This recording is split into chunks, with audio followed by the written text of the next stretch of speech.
yelling 3 and now. Yeah, my defense, they don't like your quarterback. So my defense, all trying to get them sacks. With the ball in the air, secondary go to work. Byron Jones, he be there, he be lying, he be lurking. If you get past him, Jeff Heath gon' hurt him. Put the ball down, go ahead. What's up with you guys? It's your boy West Coast. This is Live Zeke View, brought to you by, I think it's Fox 4 News. I'm going to be honest with you guys. As of right now, Zeke has not got on that airplane. But we're here, and we're going to watch. Try to narrate, but as of right now, there's been no Zeke on the airplane.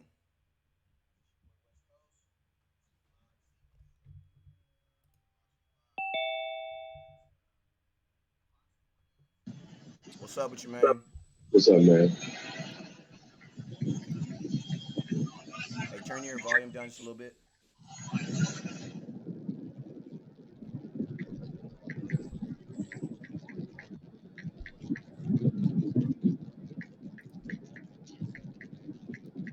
Hello? Yeah. All right. Hello?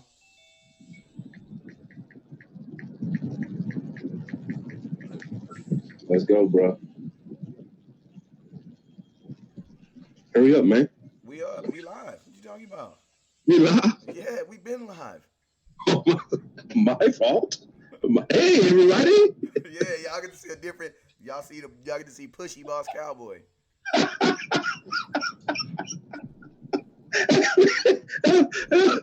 And then you get to see West Coast in his draws, man. You see it all, man. They don't even need no. I'm just playing, man. My boy was not in his underwear. But listen. Let me find out you telling top secret business on air. Oh man, nah, man, but that is not Boss Cowboys. draws. Those are shorts. Those are shorts. Hey man, I'm over there crying, laughing for real, man. Cause I'm listening, man. Listen. You hear this noise? Yeah. That's the sound of a plane. Yeah, I know. We up here watching. We're literally watching. Closed. Did you see Zeke enter? No. No, I have not. I ain't about to sit in front with you. Hey, man. I'm just okay. Don't y'all, man. So don't fuss at me, man. I'm just as nervous as y'all. So the panic is in the air. Hey man, I was real life crying.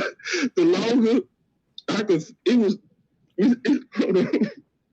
It's still 3,000 people. It's still 3,000 people watching the play, hoping that Zeke goes somehow show up and open the door. So listen, y'all, I don't want to be unprofessional and not explain the breaking news. But the breaking news is that, we all was watching the Zeke cam to see if Zeke was going to enter that plane, and this man did not show up. To the plane. Now, don't panic, because a lot of stuff could be happening right now. He could already be there, right? Let's just, So, like on the show Dumb and Dumber, where he says, "So you saying it's a chance?" Yeah. Well, he isn't. He not on the plane. He ain't been on. He not on the plane. I had some people. I had some people that was watching from the beginning, from the first person that hopped on. They said he not on the plane yet. I somebody else that was there too. You hoping he late, brother? Nah, I mean, I'm hoping that this is my. I'm not laughing right now because this is my season. This is kind of how I pay my mortgage and my rent and all that other stuff. So I'm it's funny. It's gonna work out. Listen. It's gonna work out. Like nobody panic. It's gonna work out. This is the difference. This is the thing. We already saw through Mike Fisher that they already have proposal numbers sent to him, right? So that means the back and forth is going on. There's probably like maybe $1 million off. I anticipate it's the APY, the average per year. We went through this the other day because the average per year under the Zeke proposal under Mike Fisher was the only number that wasn't record-breaking. Am I right or wrong, West Coast? Mm-hmm. So generally in these contracts, and when you have leverage the way Zeke does, and when they publicly say stuff like he's the straw that stirs the cup, and that this offense is ran through Zeke, and when they've definitely voiced before, and they said very clearly before that Zeke will be the highest paid. We've said on this show many of times that the squeaky wheel gets the oil. So I mean, I don't mean to laugh, but it's funny. It's funny because it's like, and then Hearns. When you watch what happened to Hearns, I think Boss Cowboy is delirious. I think he's delirious right now. He's not. He laughing. He laughing. But you ever heard someone like? Have you ever seen that woman that gets broken up at prom and she's like, I never wanted to go with him anyway. I'm not like that at all. And then later on they be like, no, your boy Boss Cowboy is not like that at all, man. I'm gonna tell you what Boss Cowboy is sober. I'm sober minded. And we warned about this West Coast, didn't we? We said after what happened with Hearns, what was going to happen. If you had an agent, it was going to make you double down on allowing them to play hardball. We said that. Mm-hmm. So I'm not going to sit here and act surprised when James Slater said just this week that Hearns is understandably disappointed. You know what I mean? So when you do business tactics like that, then don't be mad when you see these players kind of, drill down even harder about trying to get theirs. I mean, it's just honest. Because you got to think, if you was telling Zeke all this good and happy stuff and saying all this stuff, it's just like a woman who's with a person who's continuously cheating and da-da-da-da-da, and then that next person get with them. Like, you want to make perceive that they're good, but you still have the obvious with what's out there in the air. You know what I'm saying? So, you can, it's you be a fool to think that someone's gonna, lie and cheat to everybody in the world, but they gonna tell you the truth though. You know what I'm saying? You be a fool to not believe that they gonna try to run that same game on yourself. Say it again, brother. So it's like, it sounds good because it sounds good, the pitch that Stephen Jones said, right? This was his pitch. This is what he said. His pitch to Dak was this. I want y'all to take a team-friendly deal because if we can put one of those rings on it, what did Beyonce say? West Coast? Put a ring on it. Put a ring on it, right? So that was Stephen Jones' pitch. He said, put a ring on it. We want to put a ring on it. And the way we go do it is we're going to need all of you to take a team-friendly contract because we all know we can get you one of those old rings. Your life is going to be set here in Dallas. Well, that promise becomes empty when we watch Hearns. You know what I mean? It just becomes empty. It makes you go into self-preservation. So I was already looking at the thread, and I still had a camera on the plane, like Zeke might show up. Because he might. Who knows? He might, right? But at the same time, I already saw a lot of people mad at Zeke. They mad. They real mad. Zeke, they need to trade Zeke. How dare Zeke? He need to think about himself. I mean, think about the team. It's like, no. I mean, no. No. And like, what did Roy Williams say? What did Hearns just say? Man, they could have let me know before Monday, man, if they wanted me to take a pay cut.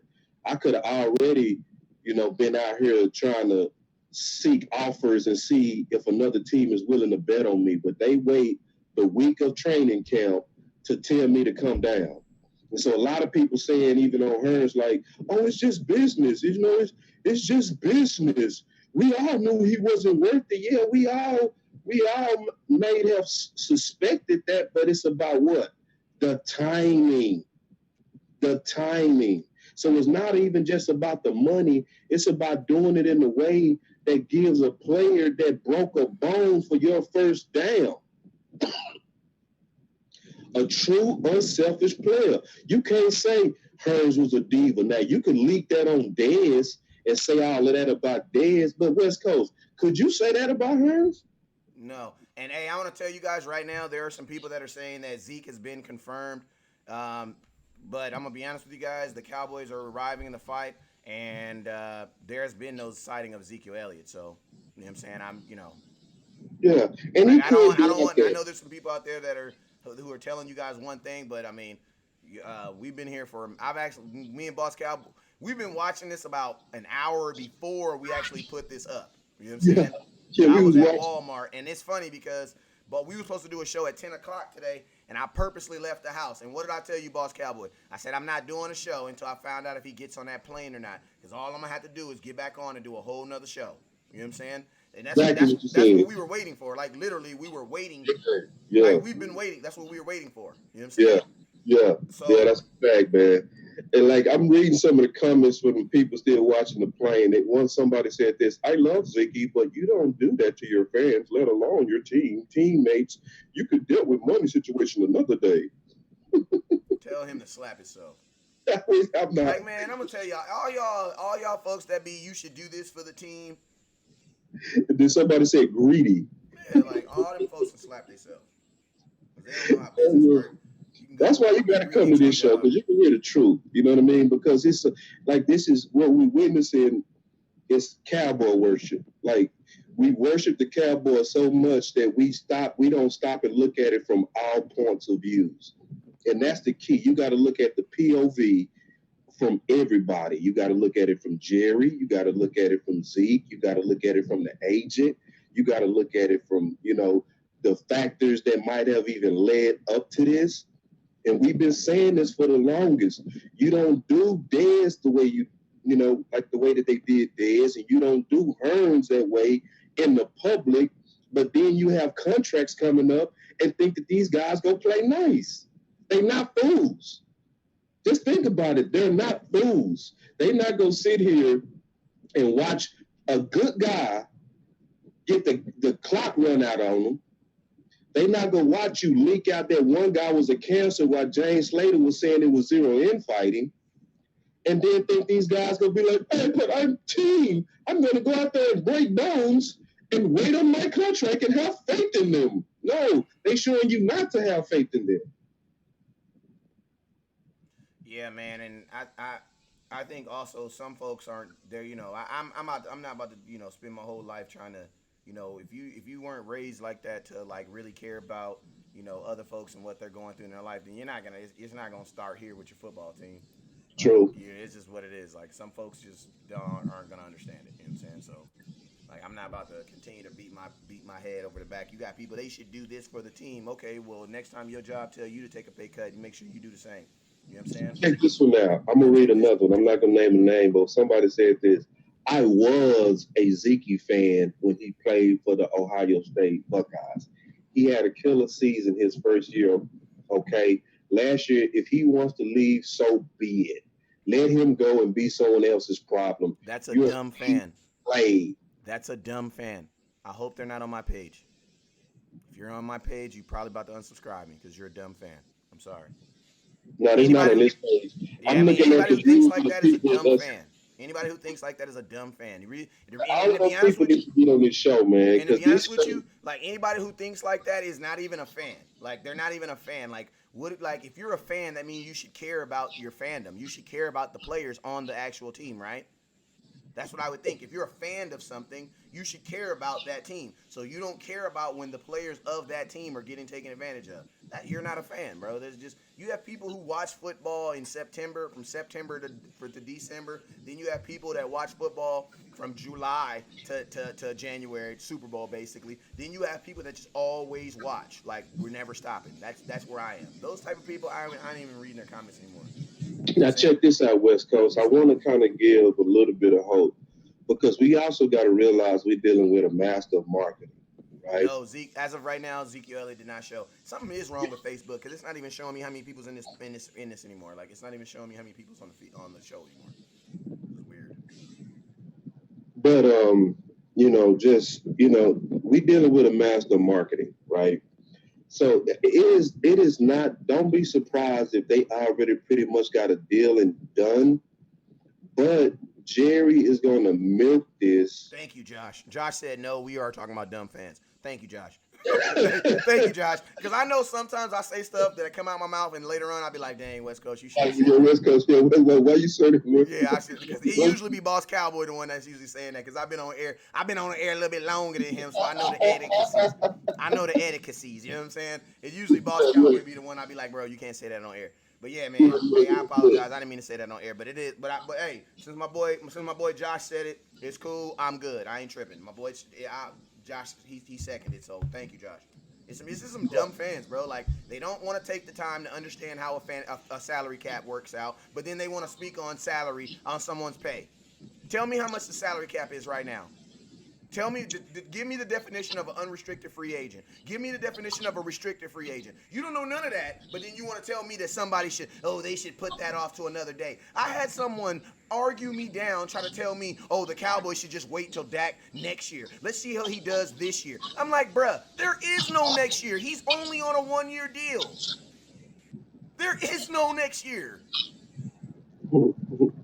Like, do you understand that? You know what I'm saying? Like, that's why I just saying it's just some people, they're just lazy, bro. They're lazy That's fans. Facts, though. That's facts. That's hey, that's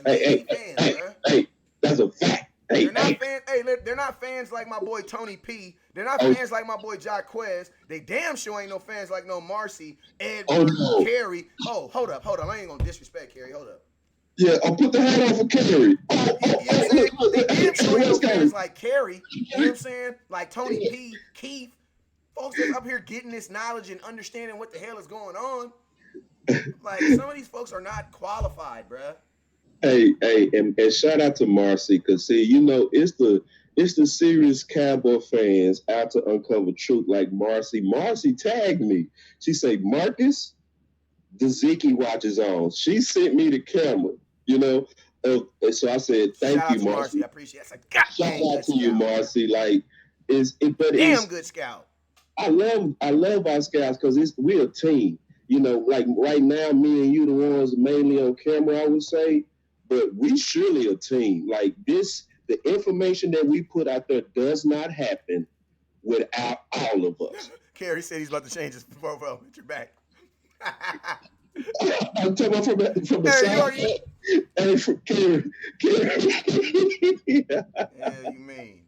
Hey, T.I. wear his like this, like. T.I. like this, you know what I'm saying? But Carey, Carey, I think he literally just does this. It's a one hitter, like, you know what I'm saying? Me, you know how we be all flipping it and trying to get the right angle. Like Carey at this point of the game, Carey just probably one pop it. You know how you grab it and you pop that thing? I'm ready to go.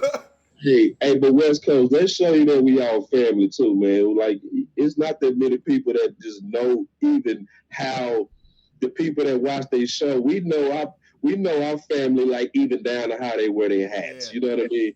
Even my boy from Georgia. Hey, my boy Buddha said he said we really different types of fan watching the plane to make sure he get on. You goddamn right. Yes, we are. You're a different type of fan. Pride in it. I take pride in it. We are not surface fans. You not, and I'm not. Thank you. Yes. Yeah, man. Let me get on the show. I wasn't on the show. I was watching the plane until they removed the stairs. So it's no stairs, buddy. Yeah, man. Unless Ezekiel Elliott is going to use the emergency exits to get onto this airplane, and the plane is moving. Yeah, man. Zeke is either doing one or two things. He is either going to be flying, and I actually even said this. Remember, I said, man, he could meet them out there. You know what I'm saying? Because Julio Jones is still in contract negotiations, but he's at practice right now. You know what I'm saying? So there's still a good chance that Ezekiel Elliott could just show up in Los Angeles. You know what I'm saying? Yeah, there's a chance. Yeah. There's still a good chance of that. You know what I'm saying? Yeah. Buddha says they just reported on NFL Network. He didn't report. We know. Appreciate you. Hey, I appreciate my boy Buddha for making it official though, because I know some of y'all won't believe it until it comes from NFL Network. Even though NFL doesn't cover the Cowboys, they cover the NFL. It's two different things. But yeah. It'd be good to know we was ahead of NFL Network. Though. Yeah. You know what I mean? Jaquez says the business sides can get nasty. Fans need to understand that 868 carries expected to probably carry through another 300. Zeke's body hurt. He just wants security. Can't blame that. You can't. The best example is this. Go to your insurance. Take your car that you have right now. Imagine if your car was Ezekiel Elliott, right? Imagine your car was Ezekiel Elliott, and you take your car to get insurance. They're going to ask you a question. They're going to say, is this car for business, or are you going to be using this for personal use? If you say that you're going to use this for personal use, your insurance will probably be $100. If Right. you tell your insurance that you're going to use that same car for Uber or for Lyft or for delivery services, you know what your insurance is going to be? $300-$400. You want to know why? Because that same Usually car more. is going to be driven more. Yep. And listen, I'm an insurance agent. I'm licensed in Texas to solicit insurance. He told not one lie about that. I have my own agency, So West Coast said that exactly how it works. That's exactly how it works. If you want to get your prices jacked up, just go tell them, hey, you know what? I just don't drive just to and from work. Yeah. But I want to talk about something real quick, man, because I feel like some of us are just kind of glazing over this problem. It's kind of like if I came home and I told you guys, hey, man, they fired me. Why they fire me, West Coast? Because they said I was black. Well, they can't fire you because you black, West Coast. And then somebody says, yeah, but it's all good, man. Just go get another job. No, no. And that's not how it works, guys. When there's something wrong happen, we're going to talk about it. We're going to speak about it. We're going to see if we can invoke some change on it. So, guys, we just can't be like, oh, Zeke didn't show up. Okay, it's next man up. We got to do it. That sounds good. I'm going to be honest with you. Football players. I'm a football player, Boss Cowboy football player. That sounds good, but the execution portion is where you have the problem at. You know what I'm saying? And then also, you need to look at how the business was done. Like how the business was done. If I'm Dak Prescott, I'm holding out just because you gave Robert Quinn $8 million. How the hell he gonna make more money than me? Like, don't get me started. You know what I'm saying? I'm holding out on that. So you gonna tell me you gonna give Robert Quinn $8 million and you can't give me some money? And Dak about to make $700,000. Robert Quinn about to make $8 million. Oh yeah, Dak showed up today too. But I'm just saying. So he showed up. He did. He showed up. He was one of the last people that showed up. He came in his own private car too. He walked in. Mm-hmm. Hey, shout out to them boys who took Uber though. I love them boys. That's them boys I know that's still trying to make it though. The boys. Hey, you know you in the trap if that boy took a Uber to camp, boy, to the goddamn airplane. A couple of things I noticed, man. Rico don't know how to pack. He don't. Rico had like about 8 bags, man, rolling up there, man. It's like, Rico, you must be single still, brother. You need your nice lady, man. You know what I mean? Rico be like I do. Rico took all his shoes, and then you got to think he probably took all his shoes and all their main bag luggage stuff. And that's I noticed that too because Rico he shouldn't have had like his main luggage. His main luggage should have been on the other. All the luggage go on its own airplane, so they're only supposed to have carry-ons. This boy Rico showed up with 9 bags. I swear he showed up with like 15 bags. I said, brother. But because a lot of people's going to tune in right now, man, and they want us to really talk about it. It's up to you, though. Obviously. My boy Joe Trantrina says, it happened to me. They found out I was using my car for pizza delivery, and they jacked up my insurance. Exactly. Zeke found out y'all was going to run him for 400 yards like a DeMarco Murray did and said, hell no. Can I get paid, please? Yeah. Yeah, and how can you get mad at the insurance company, Joe? Did you get mad at the insurance company when they did that, or did you kind of realize? Selling pizzas, because you was really delivering pizzas. Because you was really delivering pizzas, right? You were supposed to get your prices jacked up. That's what's supposed to happen. Because the insurance company was taking, and this is. Let me explain it from this standpoint. Shoot. It's about risk. Whenever you're dealing with insurance, it's about risk. The risk. Break that down real quick. Yeah, I'm gonna break it down. It's about covering the risk and the right price for the right risk. So when they figured out that you was delivering pizzas, they also know that it increases the risk of an accident the more you drive. So they have to price it in a way to where they make sure that they're taking in the right premium for the risk of you being a pizza man. That's the fact. So if you're really looking at it from Zeke's standpoint and trying to be fair, not a fan, not a worshiper of Dallas, but fair. See, what did Ron Williams say? I want a contract that shows me what? Respect. He said that. So it's like you telling me you want me to tote the rock more than anybody in the league, but you want to pay me as if I toted on Gurley's level. No, Gurley totes the rock, or I don't want to say it in that vernacular. Gurley is asked to run the ball way less than Zeke. So in the example of Joe Quinchina, Gurley is just a regular driver of the football as a running back. Zeke is asked to be the pizza man, the Uber man, and go to and from work and go pick up his kids. Oh, yeah, and can you also be the leading receiver on the team? While you're at it, can you also catch more footballs than anybody else that's on the team? Including, and think about this. Think about this. Cole Beasley. You wanted more money and couldn't catch more passes than my running back. Slap yourself. How you let your running back catch more passes than you? Slap yourself. You can by all means go to Buffalo. But you know what, West Coast? Let's talk about it from this standpoint, because when we was at SportsCon, shout out to SportsCon, we gonna still rep SportsCon even though the event is over with. SportsCon is one of the best events in America right now, and the up and coming, definitely sports place to be when you want to meet your best superstar athletes. Definitely SportsCon. Now, I want to say this real quick. You was lucky enough to meet Gurley. I met him last year. Yeah. And you read Gordon. Yeah. So you was on a plane with him coming back to Cali, and you interviewed him at SportsCon. Yeah, I interviewed him at SportsCon, and then there was only one plane leaving Monday morning, and I'm pretty sure there was probably other athletes on it, but Gurley was the only one that I noticed. But yeah, he was on the plane. He was feeling himself a little bit. I ain't gonna tell his business, but yeah, he was on the plane with me. Yeah, and my point of bringing that up is this.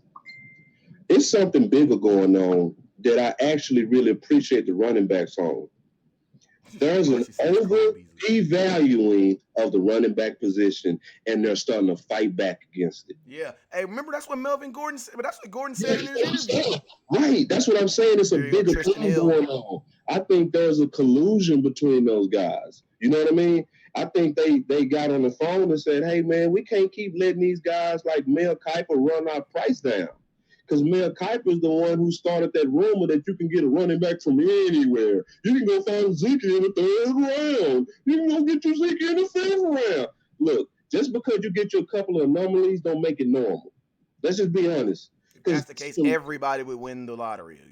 Yeah, because we found Dak in the fourth round. That don't mean it's normal. Yeah, but think about this, boss. We didn't people need to stop saying we found Dak.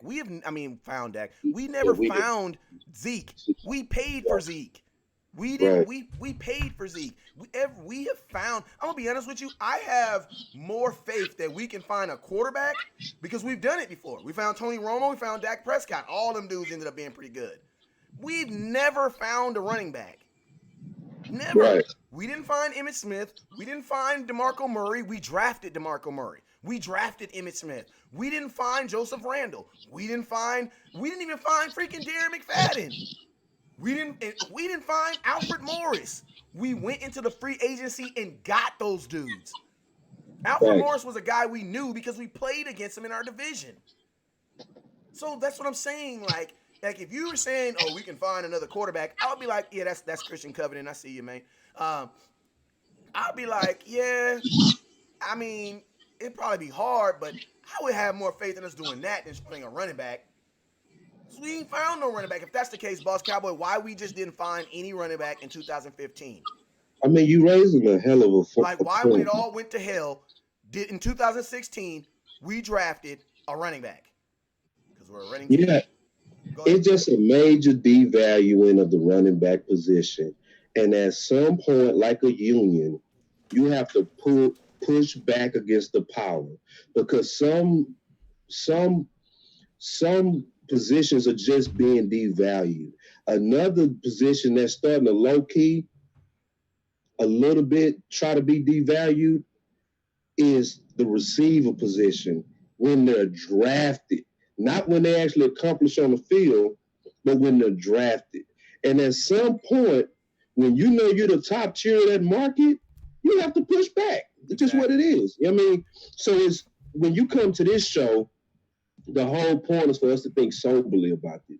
Yeah. Not emotionally about this. Soberly about this. And another thing that we all got to know is that this is going to work out. This is why I was able to laugh at it as it was happening, that Zeke didn't show up on the plane. And I was really laughing because it's funny, because it's like, because I knew it was going to be a panic. You know what I mean? And that is also, we at the sports con West Coast, remember, we was talking to Jesse Holly. And what did Jesse say? Jesse say Zeke is the type to do it, not Dak, because Dak is the good guy. He said it. He said Dak doesn't have the personality. He said this comes down to personality, and Zeke has the personality to sit and push back. Yeah. And then also, like, because I think some of you guys take, I'm looking at this comment, and my boy Jack Coy says, "Oh no, West Coast, I disagree. 18 quarterbacks since Aikman. No duh, bro. No duh." But what I'm asking you is, the quarterbacks who have been good, the ones who actually started, where did we find them? Where did we find them? Did we draft them? Hold up. Did we draft them? No, we didn't. We didn't draft him. We did not draft him. Tony Romo, we didn't draft him. You know what I mean? Dak Prescott, I don't even really count him because I really know how Jerry Jones really wasn't feeling him. Didn't want him. Yeah. Jerry Jones did not want Dak Prescott. He took him because Jason Garrett basically got on the table and sold them on Dak Prescott. I have the film. He took him because he ran out of options. Well, that or whatever. I'm just trying to be nice. But if you don't believe me, just say what it is. Because listen, I researched this because this. Hold on, let me tell them where they can find it at though. If you want to know where this video is, all you got to do is go to YouTube and type in the Dak Prescott documentary. It's the one from Mississippi State. It goes all the way up till he gets drafted. And you can clearly see Jerry Jones pushing back on drafting Dak Prescott. And the main question that he really asked him was like, what can he do for us right now? Mm-hmm. Which was a crazy question. Which was a crazy question because we knew Romo was going to be the starting quarterback. So it was like he was really not trying to draft him. That's one of those objections. You know, when people trying to play unfair in a debate, they ask you a question that's not even a realistic question. So that shows you and see, let me also paint the picture with West Coast, how bad Jerry did not like that. Because in the 2016 draft, because this is in my next article, the quote and everything. In the 2016 draft, the only position that Jerry came out against and angry about was missing on Paxton Lynch. And that was with drafting a quarterback. Like, imagine you going to work, your first day at the job, right? And the boss and the head CEO says over the intercom, man, you know, Marcus just entered the building, but I sure wish we had West Coast. I think we really messed up. We should have gave up more money to go get West Coast to be the host of this show. Well, what kind of faith I have in my long-term future? You know what I mean? That's exactly what Jerry said as they drafted Dak. And not only that, when Kellen Moore went down with a broken ankle, they was openly and aggressively shopping for Nick Foles as if Dak was not even on the team. Money. Nick Foles turned them down because he said it was not enough money. Yeah, and they was shopping, and the only thing that shut the lines up was Dak came out his first preseason game and threw 10 of 12 passes, which I think if the numbers is right, I'm doing it off the top of my head, I'm going to say 90% completion rate. And his passing rating was 153. And the only reason why he didn't have a perfect passing rating and a perfect completion rating is because Swam dropped 2 balls. Yeah, that's about. And he said he had to get in there. And after Dak had that come out, Jerry said this after that debut. Well, let's not put him in the Hall of Fame yet. Yeah. Well, hey, let me read some of these comments real quick. Oh, damn it. I forgot we was on YouTube. Hey, YouTube, I'm so sorry, y'all. I'm just... What's up, YouTube? Hey. Bad, YouTube. Hey, how y'all? Hey. Hey, I'm going to tell y'all, if you're new to the feed, y'all already know, man, if we jump on you on your comment box, it's just because we value your comment. I know there's some shows that you can say something dumb on the show and they'll never even, the people will never know it because they'll never even read it to them, you know what I'm saying? But over here, we definitely give you guys' comments some love, whether that be good or bad. You know, it's always good, you know, whenever you get a response, it's always good regardless. So, Joe said, I just saw Jason Garrett coming out of his car clapping. I know, right? I did too. I seen him too. Yeah, man. But Tristan like, Hill right there. You got Tristan Hill right behind. It's harder to find a quarterback than a running back, but they still over devaluing the running back position. Because if you look at it, and that's the whole reason I went over that whole story, because we got lucky with Romo, we got lucky with Dak. We got lucky on the two, probably the one, and I'm gonna tell you who else you got lucky on. I'm gonna tell you who else you got lucky on. You got lucky on Amari Cooper, because Amari Cooper was not trending up when we traded for him. He was actually trending down. We got lucky on that one too. Because 2017, he led the NFL in drops. Let's be real. And it's funny because it'd be funny because anytime I post anything about Amari Cooper, the Raider fans come out. Like, they come out. Really? Like, they still have a lot of hate towards him. I don't know what Amari Cooper did to them, but they still have a lot of hate towards him. You know what I'm saying? You non-catching mother. I was like, you know what I'm saying? I had to act like, you know what I'm saying? I had to tell this one Raider fan, send me some film, goddamn, and he did. Hey, you know what, West Coast? Let's talk about that real quick, because there's a major misconception about that too. Cooper was looking at like he was regressing when we got it. People don't like right now. We looking through the advantage of hindsight, but meaning his last 8 games, or really 10 games if you count the playoffs, where we're like Cooper. But no. Go back to when we was 3-5. It was people really asking, was Tate a better pick to Philly as a third rounder than Cooper as a first round trade with us? I mean, there was people that were saying the Cowboys that whole week that we made a dumb trade by trading for him for a first round pick. Like, exactly what they were saying. I can show you the articles. Like, they dogged us. I ain't gonna lie. They dogged us. So it's like, it shows you that Cooper and Dak was up against major opposition, but now they try to make it seem like, well, look, he got Cooper, Dak got Cooper, so he's supposed to. Like, go find me in the last 30 years a number one receiver that was acquired mid-season and asked to have instant chemistry. You won't find one. That whole situation was almost impossible that Dak and Cooper accomplished. They fired the offensive line coach, acquired Cooper, and said, Dak, work it out. You only have a week to cram in the offseason. Hey, but you got to win with this. And people call that perfect. Man, now, one thing I want to do, I want to speak about something that we should have hope over. One of the biggest things that we should really have hope over, and why we shouldn't panic about Zeke not being on the plane, and really recognize that this is just business. Understand that there's contractual numbers already floating around, which means they're back and forth between Dallas. They're talking. So, thank you, West Coast. You summed it up perfect. They're talking. So when you at the last bit of the negotiation, sometimes you got to give the pressure to Dallas to let them push over into that extra million that you want. Want to know why? Because Dallas don't do fair business. So this is how you got to do business. So if Dallas did straight up business, we wouldn't have to do business like this. You know what I'm saying?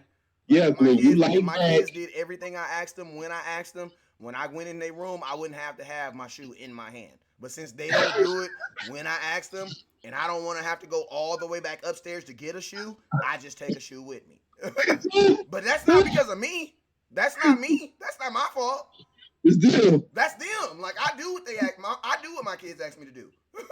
Love it, man. That's a perfect example. You know what I mean, Boss Cowboy? My kids pretty much ask me anything. I pretty much man. You get these metaphors like you, Jesus is about, man. You come up with the greatest metaphors and display stuff. I don't know how you do it, but that's a perfect example, man. When your kids been acting up, when you show them with the shoe, is because they already not. Yeah, everybody. I'm in Walmart. Look at yeah. And Zeke is showing up with the shoe. Hey, think about this, boss. And think about this, boss. You be out with your kids and people be looking at you like you the bad parent. Like, no, they the problem. They the problem. They the reason why I'm acting like this. Hell, you be. Perfect metaphor, brother. Perfect. So, like, it's you know, man. It ain't me. It's them. But the good news for everybody, so we can kick our feet up and just relax, is that they're talking, right?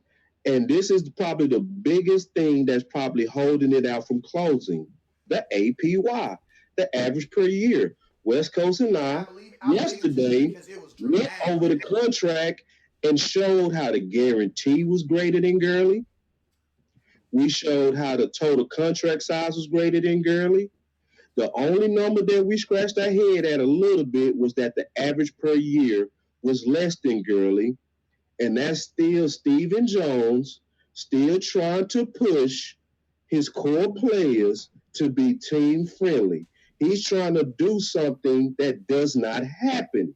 It's the same thing that I wrote about in the article that's getting ready to drop. Stephen Jones is actually being way too aggressive in his negotiation with his top players. Because think about it. When he asked Dak to take a team-friendly deal, we can just go down the line of franchise quarterbacks that has not won even close to as many games as him in his first 3 years. Yep.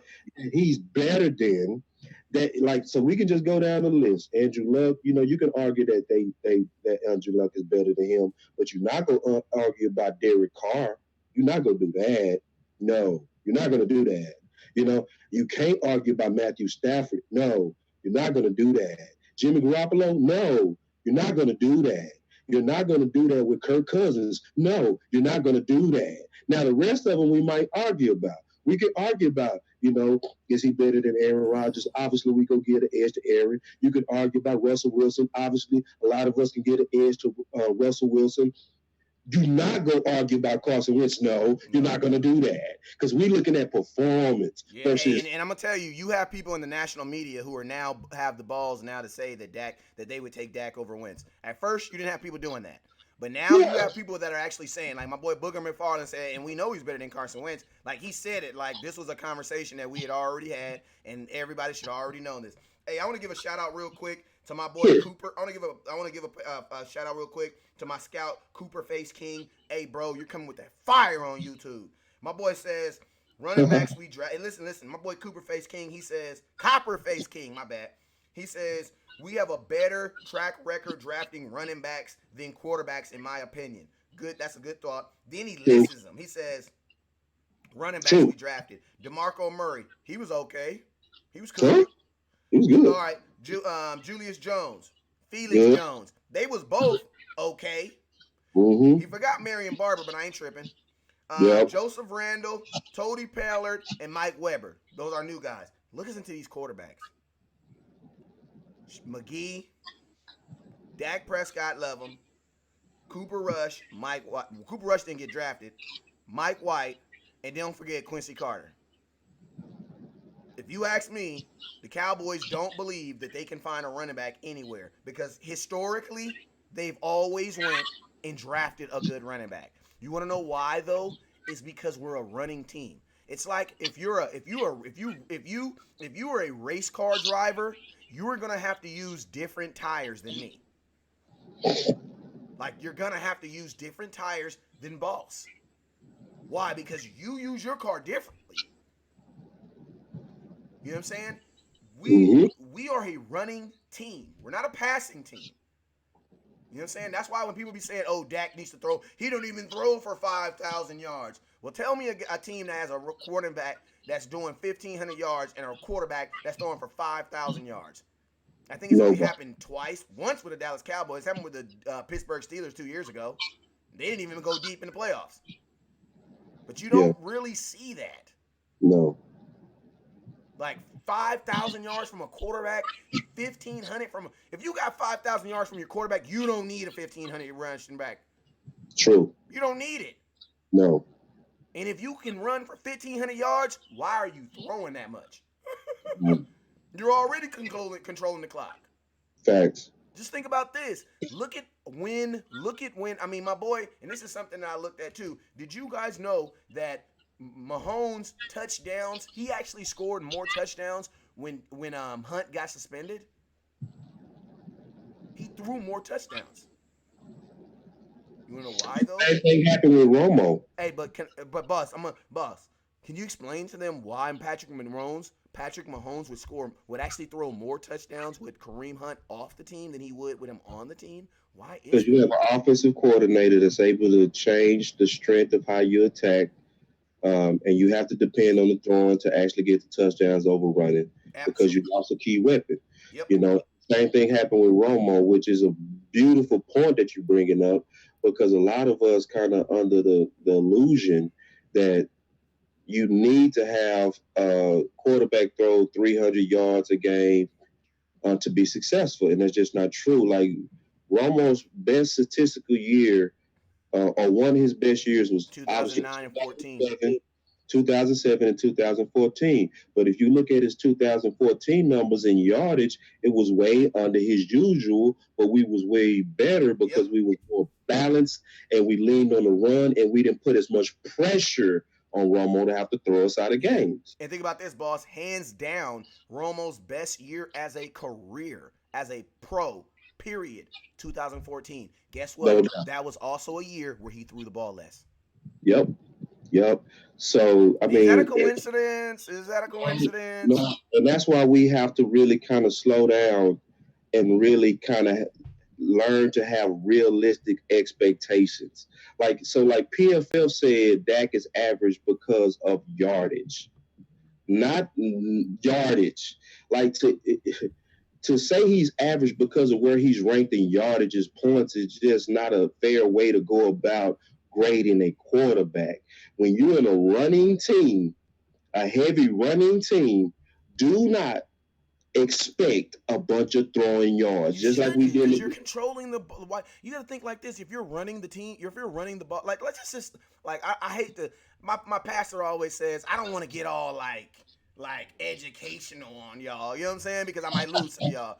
But let me just get all like football scientific on you for a minute, right? If you're running the ball, that means the clock is doing what?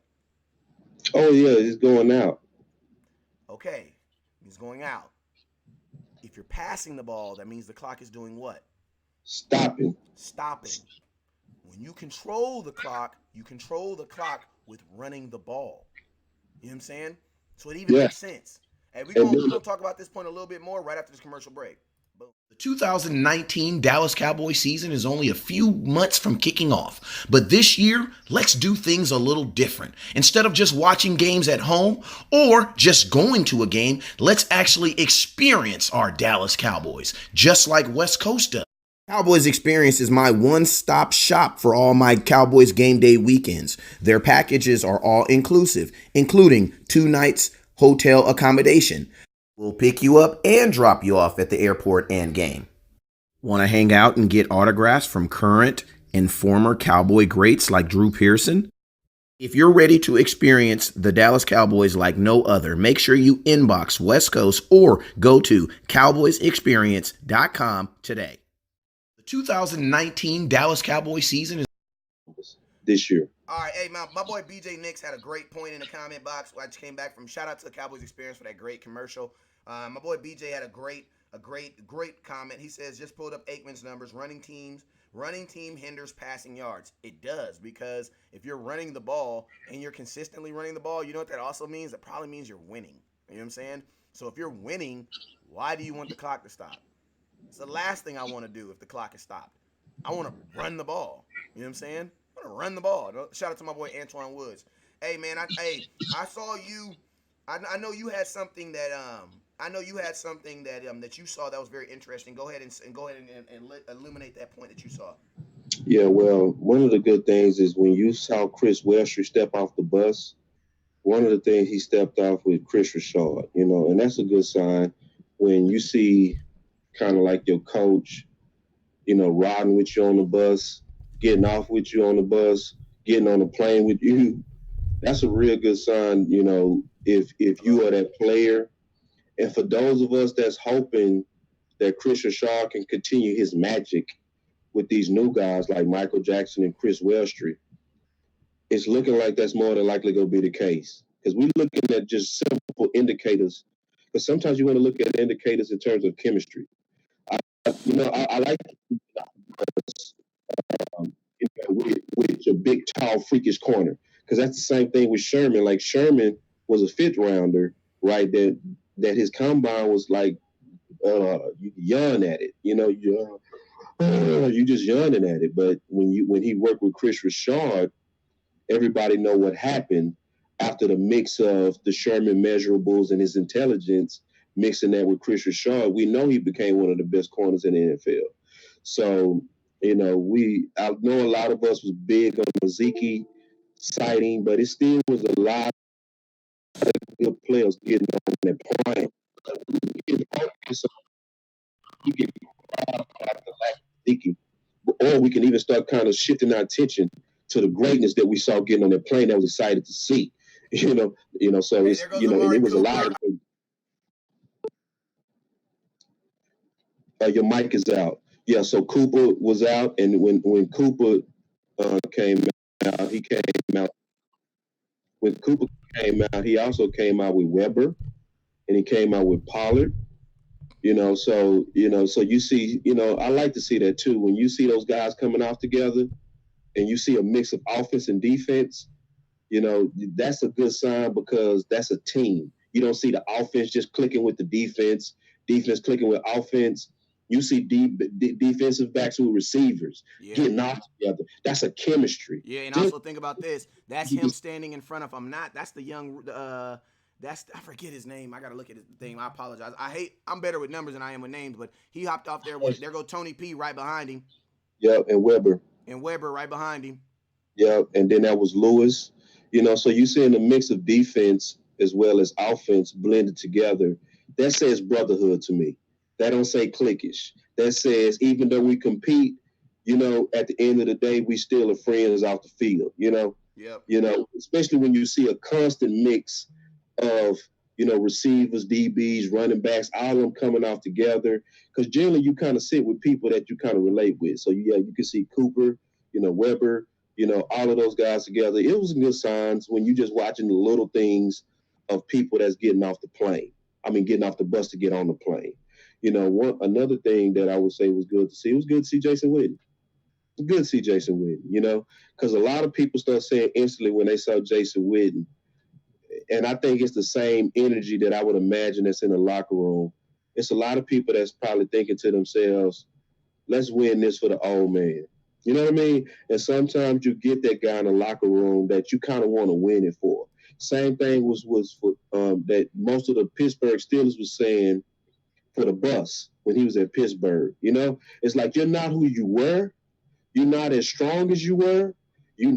But you still the old man that understand the Pittsburgh Steelers history, and you understand the culture of what we're about.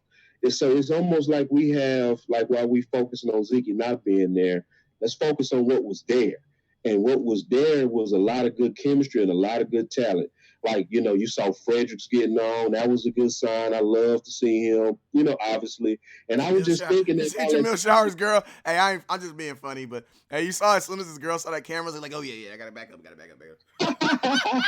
Hey, another thing I noticed that all the Wilds had yoga pants. I don't know what the deal is on that, but hey, I guess probably that's what get on that tarmac. Yeah, so it's like, hey, I'm stepping out with my man. I want to show you why he's my man. So I'm gonna put on the yoga pants, show you what I got. You know what I mean? But like a lot of the Wilds were sitting down, and a lot of the ladies were sitting down. They were, showing a lot of love. And I like that picture because it humanizes our players. Because we see that a lot of West Coast. Like we get to meet the players and we develop a bond with them, almost a human side, which I think helps our analysis. But when you see them holding their babies, when you see them kissing their wives that they say goodbye, it takes the commoditized effect out of them just being players for our entertainment. It's a human approach. I mean, so the whole thing of watching this was more than just Zeke. It was also about almost watching men go off to battle and seeing their wives, rooting them on and wishing them the best and hoping that their man come home with the victory in the roster spot.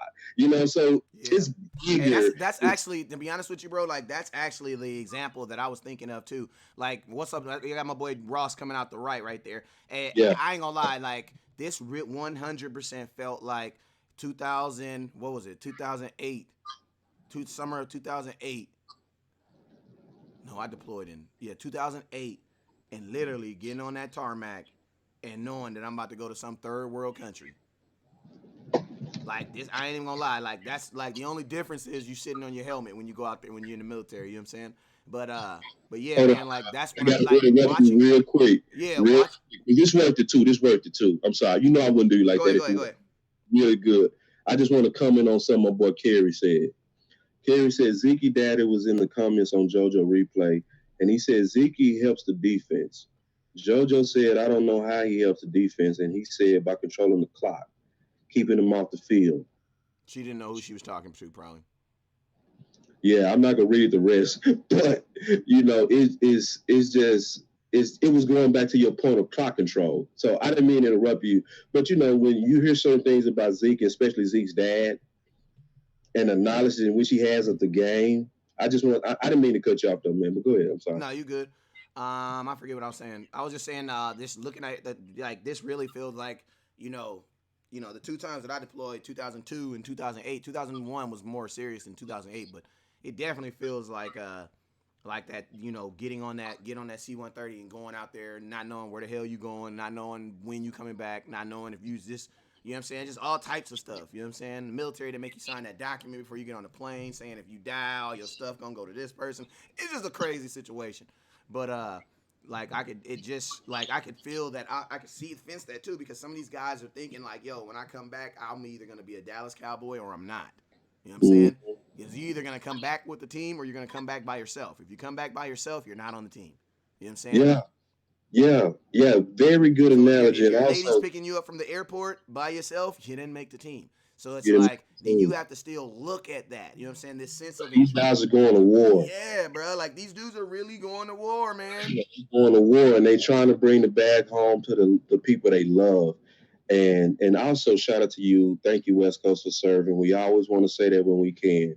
Because see, even the example, I don't want to run over that example that you said when we was looking at these guys. What's up, And Mark? looking at these guys, I gotta cut you back on. My boy Maurice says he was deployed first Gulf War. Hey, salute to you, brother. Salute to you, man. Brother. Salute to you. We don't want to skip over that. I don't want to skip over that. And like when somebody like Maurice and you, West Coast, look at these guys getting on the plane and have a memory of you guys going to war. You know what I mean? And serving our country. You know what I mean? And it makes you really muster up the same thought. It humanizes it. And I really, first of all, appreciate you, West Coast and Maurice, and anybody that served this country. I mean, and brave enough to do that. Because a lot of times, people that, kind of similar to the situation, a lot of times you was doing that, West Coast, and Maurice was doing that as a military career for your family. Yeah, I didn't, bro. I'm going to keep it real, bro. I was too young to really. Now that I look back on everything in life, I was way too young to be trying to make a decision like that. I'm happy my parents was there to support me and stuff like that. But an 18-year-old kid does not know if he's ready to give his life for his country. Like, I mean, I wasn't even 18. I was 19 because I went to college for a year and a half. You know what I'm saying?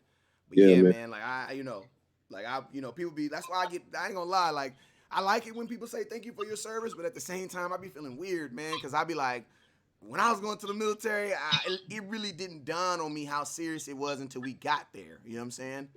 Yeah. Until you start seeing stuff like this, you know what I'm saying? And like, I think the hardest part is like the people who are happy to see you excited and how they are when they're driving out. Like, I didn't get to see my dad. Like, I remember my dad dropped me off at college the first year. He cried, you know what I'm saying?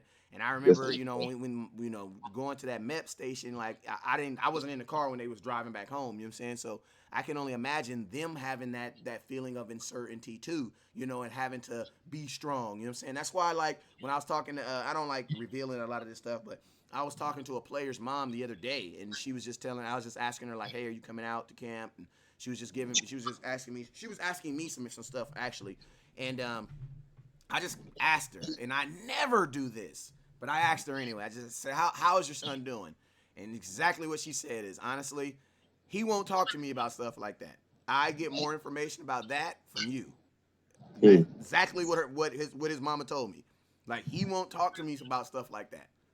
Like, he's like, he won't. And he's like, he'll tell me if he made the team, we'll know. You know what I'm saying? But he's like, anything from, and this is a guy that just got drafted too. He's like, anything, she's like, anything that's up to there to now, he won't talk to me about it. You know what I'm saying? And he was at home too. This is a player who was at home, and she's telling me this. You know what I'm saying? Because you guys do not understand, everything in their life has built up to this moment. Yes, bro. So that's what I'm getting. Like, this is not the equivalent of you just going down the street and applying for a job. Oh, you don't get it. Oh, I'll go get another one. No. This is like, bro, like, and then think about this. To be at this point, that means you've already succeeded and have been the man. You know what I'm saying? Because everybody that's on our team was the man on their football team. Even this guy, Jeff Heath. If you go ask Jeff Heath football team, and you ask his football team at that time, I promise you, Jeff Heath was the man on that team. Yep. You have to be the man to make it to college. And then you got to be damn somewhat good to go from college to the NFL. And think about all the people along the wayside that we know who are great players who did not make it to this point. Yep. Who didn't make it to this point. Some of the best football, my boy TJ Smith, bro.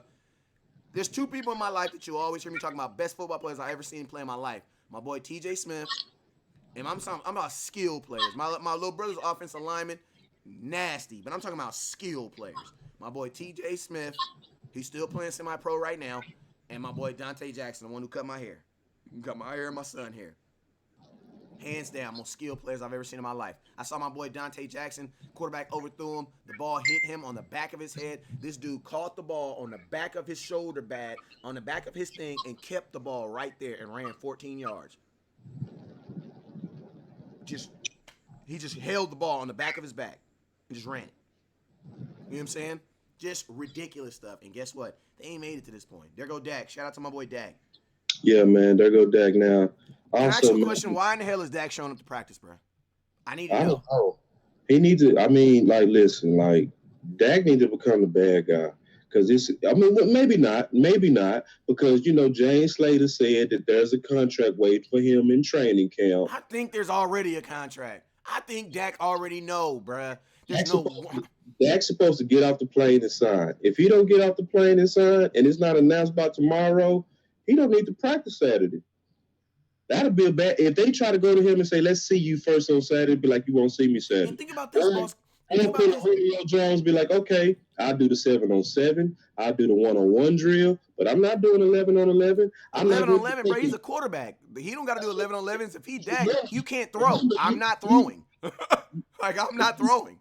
I'll watch some plays, but I'm not throwing. He needs to push back some kind of way other than just, okay, because remember him and Heat got into it because they had a collision. Yeah. And I guarantee you, when because I want everybody to stop and pause and think about what Dak went through for these last 3 years. Just stop and think about it. Dak was risking millions every time he did anything for Dallas. Even if he was swinging a baseball at a charity event, anything could have risked him being injured. Okay? Yeah. So think about what first rounders are doing now to protect their investment, which is their bodies. They are not doing anything. They're not doing Senior Bowls. When you know you're worth millions, they're saying, we're not doing a Senior Bowl. We're not playing in the bowl game. Now think about it. Dak played in every single game. And week 17, for him to play in that was optional. Yeah. And he still played. So when it's getting real close to where you've been playing for $600,000 plus bonuses, but I'm gonna shorten it to $600,000, right? And you're real close to finally hitting your lottery ticket. Even if it's not the highest paid, it's still a lottery ticket, right? And all of a sudden, Heat runs into you with some clumsiness. Yeah. You're not gonna get up ready to fight? You like, brother, I'm the quarterback 1. Number 2, I'm real close to getting paid. And you out here hitting me? So I wasn't surprised when I heard about the scrap. Because he too close to being rewarded, and he's still playing this good guy role. Now, I agree with you, West Coast. Like, sometimes you got to be the squeaky wheel. Sometimes you got to do exactly what Zeke said. Yeah, I want to do a mic check real quick. Mic check for West Coast. Mic check for West Coast. Let me know how I sound. Mic check for West Coast. I'll change some settings. Go ahead. Finish what you're saying, boss. I just want to do a mic check real quick. We got Tyrone Crawford. How many games you think he's going to get suspended, man? It depends on if they finish the CBA by the 29th, because they doing the last bit of negotiations July 29th. If they finish the CBA and he's still looming, he going to be suspended. If the CBA talk still lingers, he won't be suspended. So because right now we know with the CBA, they trying to get the last bit of that shut down. They trying to close that out because according to my research, it's a whole lot of reasons why they want to go ahead and get it done now versus later. So, but we know just like Zeke, all of a sudden Goodell had a change of heart on whether he would suspend Zeke or not. More so because why would you make an enemy when you really need him to be your friend? and then try to lobby for the 18 games that the league wants. So it's a hard answer. So I would say right now 1 game. Okay. I'm hoping 1 game, but I'm thinking 2. The reason why I'm thinking 2 is because you got to have room to appeal. And if he appeals 1 game, that means he's appealing it to 0. And I True. know the NFL is not going to let him get in a position where he can appeal it to 0.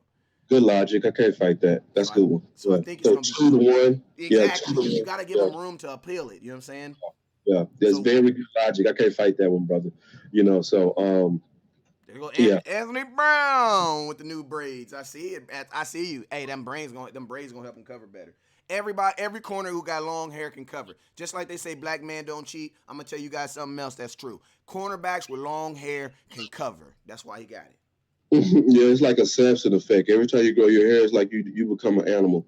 Hence the reason Xavier Woods has his problems. I'm gonna read Kerry, man. Kerry just on it, man. Kerry, I'm telling you, that dude's a deterrent. Hey, and did you notice that he changed his profile pic? He's back, bro. He's back? He's back, bro. He's back, bro. Go ahead. All right, so I want to read Kerry comment because he's truly the Tyrion from Game of Thrones of all Cowboy information. My boy Kerry said Michael Thomas holding out and has barely gotten coverage, but Zeke is topic of TV, radio, and the papers. They know who get the views. True. Yeah, they know who get the views, and you got to understand like this. Melvin Gordon said he wasn't gonna show up and didn't show up, and guess what? Nobody's at Charger camp. I don't know why, because at the end of the day, nobody cares. Right. Melvin Gordon, okay, bro. And guess what? I get why Melvin Gordon's actually saying the same thing Zeke is saying, but I mean the only thing about it is Melvin Gordon is just not as effective as Zeke. But I get what he's saying too. Hey, on another subject though, we got the bearded man coming up right now, man. I remember I lost 53 subscribers, or at least my page said. I lost 53 subscribers on one day. You know what it was? When I said that there was a chance that my boy Travis Fredericks could not still be 100%, and they won't know until he actually puts pads on. Y'all got so mad at me. 53 of y'all said you was never going to listen to me again. I seen a couple of y'all in my comment box. I ain't going to knock you. They came back. They came back, but I'm just saying. My boy Steven joined, man. He also one of my favorite friends, man. He's somebody that's very factual as well. Yeah, Stephen Keever. Hey, I'm going to tell you, Keever ain't going to tell nobody, but he best friends with somebody, daddy on our team, and he be giving me information. I ain't going to tell you. Oh, no, he's, look, I quote him a lot. Like, so when people say stuff like, Romo did everything for Dak, I just go quote Steven. I say up to about 6 games, Yeah, his daddy going to tell you the truth. Told him the truth, like, and it made sense, and it was true, and it's according to how life is. You go help this guy, help you make the playoffs, but then when it's time for you to come back, you go pull back. I disagree with him on everything else that he says, though, especially when honestly, Keith, I was about to light you up on the whole Todd Gurley thing versus Zeke, but I was already entrenched in an argument with about Mike Daniels and who was it? Mike Daniels and Robert Quinn. So I apologize. I wasn't able to give you the ample time that you deserve. Oh, he told us to be quiet. Yeah, because you got in 2019, you got to pick and choose your battles, man. And I was just like, I can either be quiet on the source that he got the source. So you gotta realize who you talk to sometimes. Sometimes I had to pick and choose my because Keith, I was coming for you, but I was like, you know what? For the most of the part, my boy Keith be on it, so I'm gonna let him make it on this one. I'm gonna let him make it on this one, Keith. Very good to see you on the show, man. You took it long, brother. You should have been on the show. But hey, I was gonna get him yesterday though, because he was like, "This is what God dang it." Hey, what up, Jalen Smith? This is what I love about Jalen Smith. Jalen Smith is the only person I know that came to practice wearing his own jersey. Yeah. That is a man who understands branding himself. Yes. My boy showed up in his own jersey. I thought the same thing. West Coast, I swear to God, I thought the same thing. I said he's the only one that's rocking. The only one. And his mama dropping him off. Shout out for not his mom, that's his auntie. My bad, but his mama bad. That's how I know. I'm Jalen Smith. Your mother's a very beautiful woman. You gotta say it right. She's beautiful. She's very beautiful. You know what I'm saying? Hey, they big too, man. I ran up on him and his brother, but they way bigger than I thought. They bigger than they look like. They're gym rats, bro. They're gym rats. He big, bro. I was like, bro, I didn't even I was looking up the Smith like this. Buddha say, who the sister? That's his aunt. I think I know that's not his mom because I know what his mom looked like. But I believe that's his aunt. I Yeah, believe that's his aunt because he had some family that was out there. yeah. I mean, it's But but hey, that's not his lady though. That's not his lady. can we talk about you real quick, West Coast? Just Sure, real go ahead. quick. We got training camp coming up, man. Okay. And you the man on training camp. Everybody got to really understand that. Everybody got to really understand that West Coast is, if not the original, one of the originals for sure, of somebody who went and put his time to expose the people that watch his show to the beginning of the beginning. Because most of us are used to watching preseason. Now, West Coast say, no, our season starts way before preseason. Kind of give an overview of what your plans are so that we can go and gear them up for what is really getting ready to happen for this training camp with the senior, with the vet, what we'll say sometimes in the hood, the OG, the general of training camp. Talk, my brother. Man, training camp. Well, first off, it starts. First off, before I even talk about training camp, I want to give a prayer of. I want to give two prayers. Well, what's going to be one prayer of protection, but I want to pray that the Lord protects my Cowboys as they come out here to Oxnard, and then I Yeah. also want to pray a prayer of protection for all my Dallas Cowboy fans who are on the road right now, who are on the road traveling to training camp too. Because I'm gonna be honest with you, I'm gonna tell you, we got some like these Cowboy fans. Yeah, they was up early in the morning, but I know some folks who got on the freeway at 12 o'clock midnight last night, and they should Yep. be passing through El Paso right about now. Yep. I told them to text me every 8 hours, let me know they good. But they should be Mhm. passing through El Paso right about now. So, Lord, protect all my Cowboys that are on the airplane, and also, Lord, protect all my Cowboys who are on the highways and the byways on their way to training camp. Now, training camp officially starts. Yeah, look at Tyron. I see you, man. I see you. All right, so training camp officially starts on Saturday. Now they'll be out here. They'll get out here today. Actually, they'll actually get out here today. And then tomorrow they have what's called a. They usually have an Air Force Day, but they're not actually flying into Port Hueneme anymore. They're flying into LAX. So they'll touch down. They'll be at the hotel Thursday, Friday, and then training camp will actually start Saturday. It's going to be the opening day. Now West Coast, I'll be at training camp about practice starts about 3:30. I'll be there about 1, so we'll be there already up and set up. I'm gonna try to go live as much as I possibly can on my Facebook and my YouTube. I'm working on one of my scouts right now, Ricky Starbreezy, to help us get this content on YouTube and on Facebook. But it will be a shout out to everybody shout out to the folks who had to show up to training camp in an Uber though. I love them dudes, man. That means they still in the grind. They just like me. You know what I'm saying? So shout out to them. But yeah, we're gonna be at training camp the first 3 days for sure. We're gonna be there, and then after that, we'll be there basically they're gonna practice 4 days a week. We'll be there at least 3 days a week out of the training. So every week we'll be providing new footage. Every week we'll be interviewing new players. I've already gotten about 4 interviews confirmed. That doesn't even count out the interviews that folks don't even know they're gonna give me. Like Dak Prescott and Zeke did not know they were gonna interview with West Coast last year, but they did. They did. You know what I'm saying? And Randy Gregory. You know what I'm saying? Shout out to I got some people asking about Randy Gregory's reinstatement. I'm gonna be honest with you. I don't because people ask the wrong questions. I don't think Randy Gregory's gonna be at practice until the NFL says something about it. That's just my Yeah. opinion because I Yeah. didn't see Yeah. him today. And I just feel like the Cowboys would think that it's going to be more of a distraction than anything because you don't want him to go out there and practice. And the NFL was already looking at that contract. So I don't even know legally if he's able to be out there. Last year, he was legally to be out there pending suspension because they knew he was going to come back at some time, regardless. It's different when it's an indefinitely because you don't really have people that come back from an indefinite suspension. Usually when it's indefinite, it's over. You know what I'm saying? So, this is something different. As I said, this is definitely a different approach. So, I'm hoping Randy's there. You guys know Randy Gregory. He's a family friend. He showed West Coast a ton of love last year. Gave me an exclusive interview for about 3.5 minutes.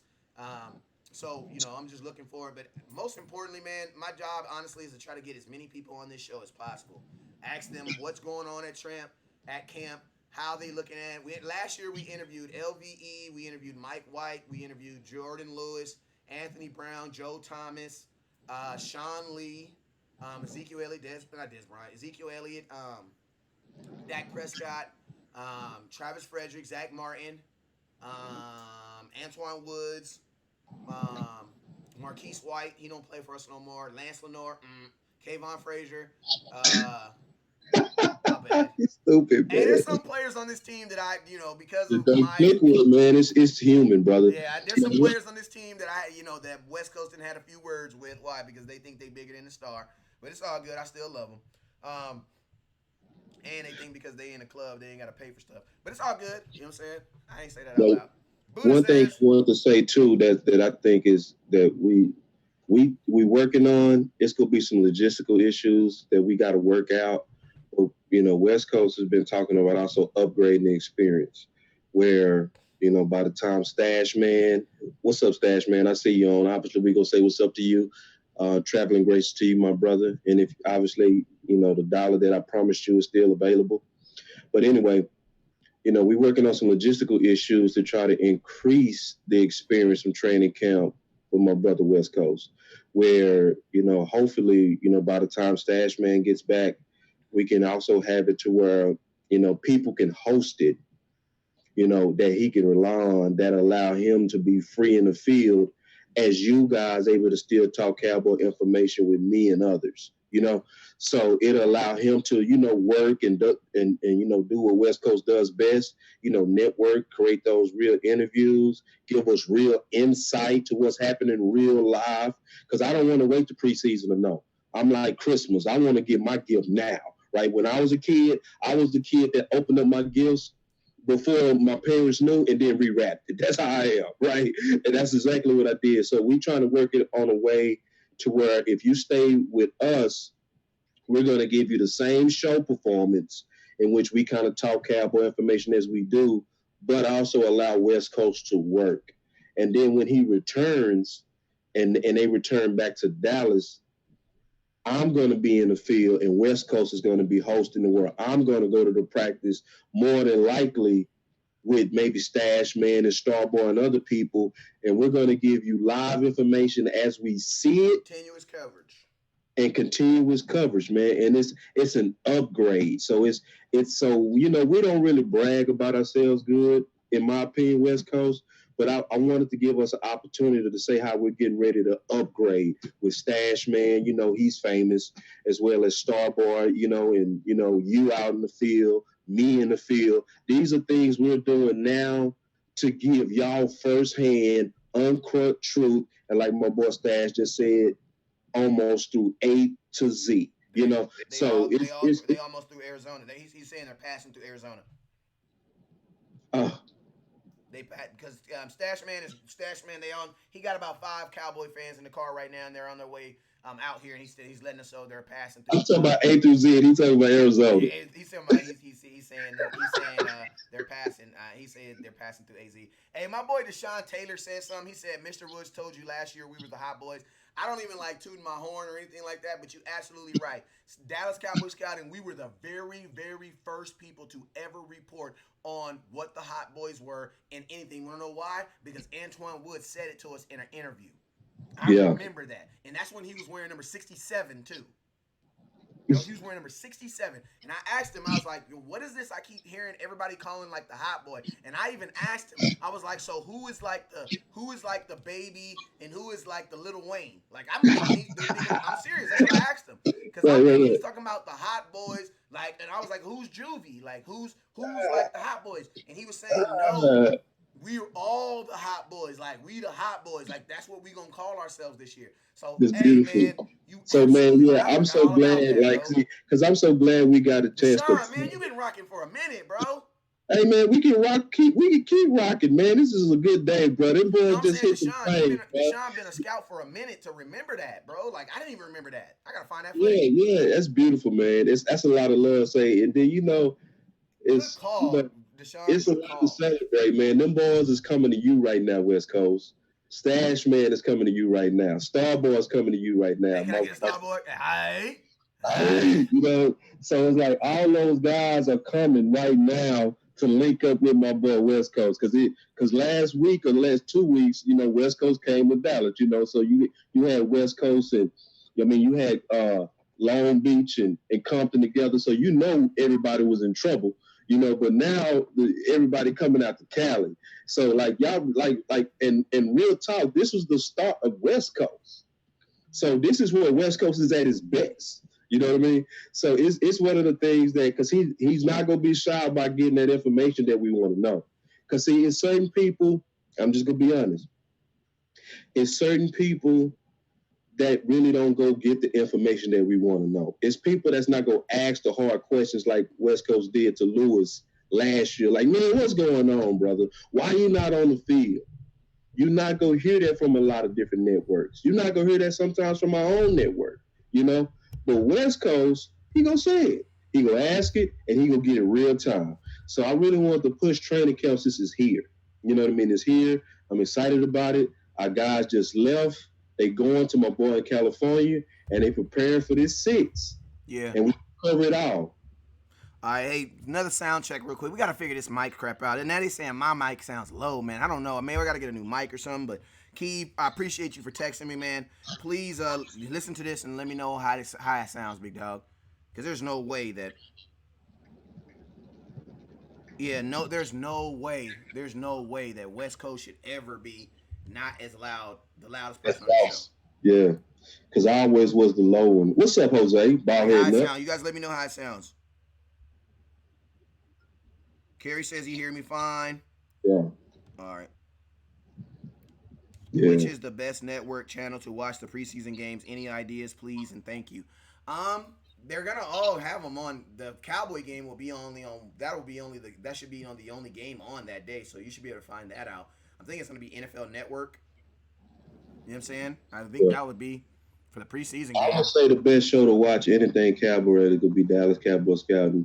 Boss Cowboy Sports. Yeah, because we'll let you guys know. I'll be at that game too, so I'll be at the 49er game. So I'll let you as long as you following Boss Cowboy Sport or Dallas Cowboy Scouting, you will know. If you don't, then there's a chance we actually might play a football game. You may not know. I'm just saying. Yeah. So yeah, man. I mean, it's been a good day. Like, now we kind of know what's going on with Zeke, and that's fine. Just know that everything is going to work out. Everything is going to work out. Like, we're not going to panic on this show. And if you've been listening, you know not to panic. And if you didn't hear it, if you jumped on at the end, rewind it and listen to it again. Because we covered it. We covered it real in depth on what's more than likely really going on with Zeke, man. And so no panicking from people who really understand that more than likely they're at the very final stages at trying to get the deal done. It's a reason why Mike Fisher leaked out contract details. Bro, he leaked the contract. Stop saying contract details. He leaked the contract. The offer. Yeah, the offer. Bro, like it had every single number. Every single number. Yeah, it had every single number. Like, Fish is not about to just sit up here and, let me figure out a make-believe contract number for Zeke. Even though I haven't done one for Dak, even though I haven't done one for Amari Cooper, let me just pull out my spreadsheet and yes, let me carry the 5 and Like, bruh, no, somebody gave that to him. Let's just be real. Exactly. This is Dallas Cowboys Scouting. This is Boss Cowboy Sports. Right. If I'm wrong, I will apologize next week. Somebody gave that to him. Exactly. So we trying to explain how to interpret the tea leaves. So we not the typical fans that's in a panic, like saying we need to trade Zeke and Zeke, he's selfish and all this kind of stuff. I've never seen a possible contract negotiation, and it's broke down every single number. Right. Like the year per day, the guaranteed. Like, bruh, Fisher, that's not Fisher work. Like, come on, man. Like, that's not Fisher work. That's a leak. Like, come on, man. Like, from the inside. And see, Kerry, I'm gonna start calling. When I say Tyrion, I'm gonna spray. Matter of fact, I got the contract up. There you go, right there. Okay, so we can conclude this if we go get off the show by talking about the contract, so we can go be ahead. back. It's up right now. Because Kerry said something that's key. 90% of the leaks that happen about a player, especially when it's negative, comes from the team.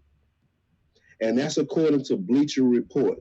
So when you see something like, you got to understand that every now and then, James Slater, Clarence Hill, people like Mike Fisher, when they come out with just details, that just don't make no sense.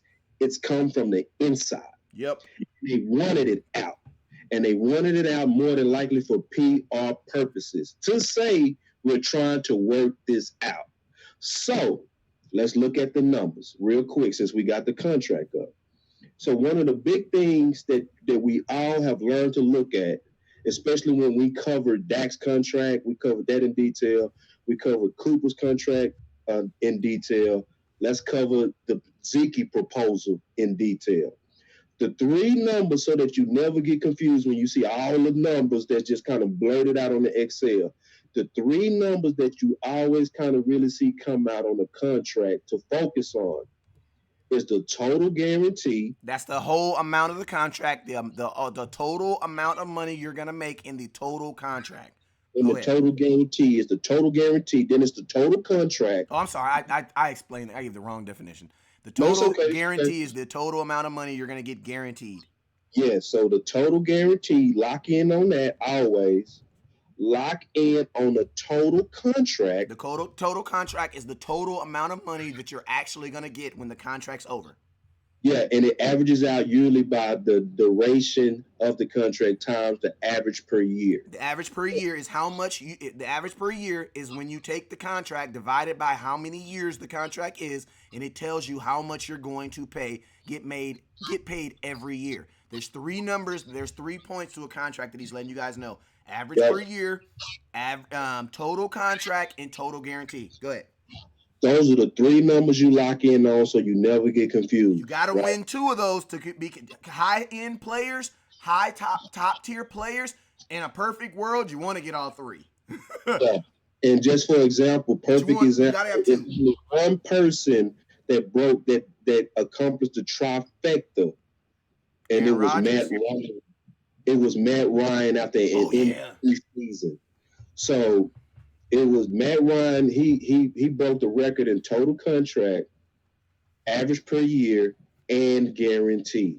And his agent is Dak Prescott's agent, so keep that in mind. But just going back to Zeke, so we can kind of slow down and calm ourselves. The offer that's sitting there for Mike Fisher already is over Todd Gurley in total contract. So check that box in terms of record broken. Okay. So what was the first number you said? Total guarantee. So the total guarantee. What was the total guarantee on Todd Gurley's contract? I have to look it up. Hold on real quick. Because we went over this yesterday. That's how I know it's a record. I almost want to say it was $43 million.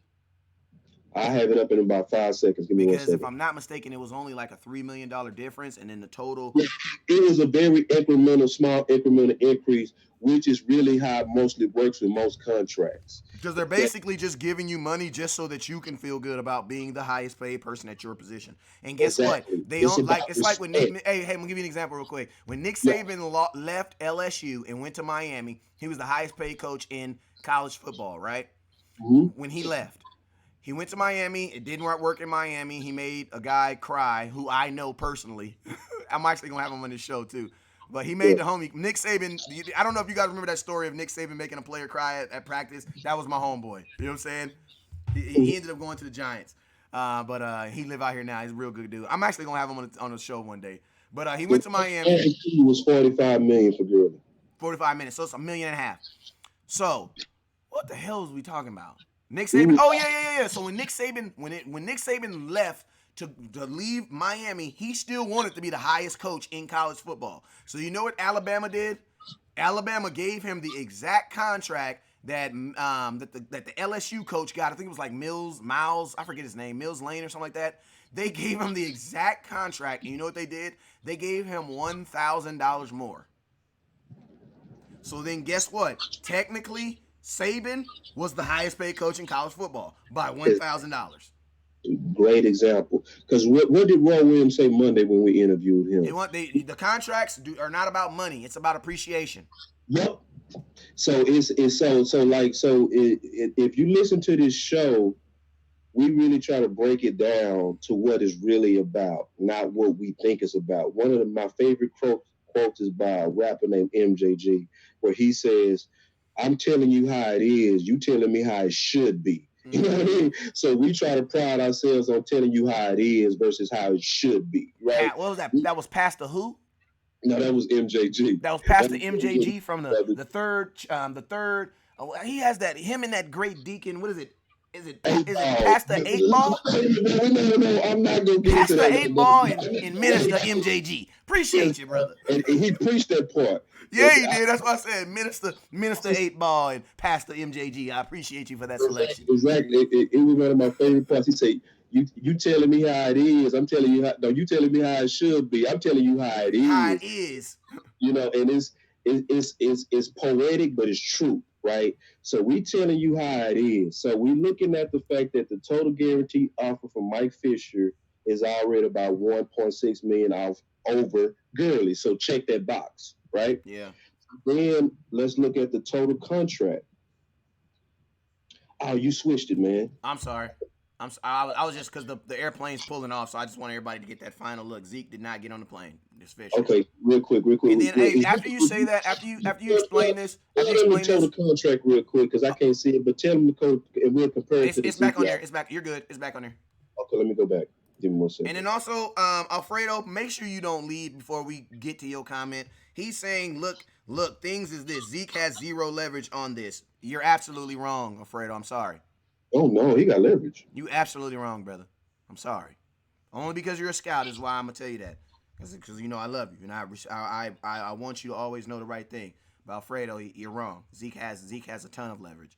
That's why he did it. If he didn't have leverage, Zeke would have been on that plane right now. And we'll explain the leverage once we get because we're gonna get to that. But I just don't want you to leave because sometimes people drop bombs in the comment box like my boy Vach did about comparing Noah Brown to Dez, whatever.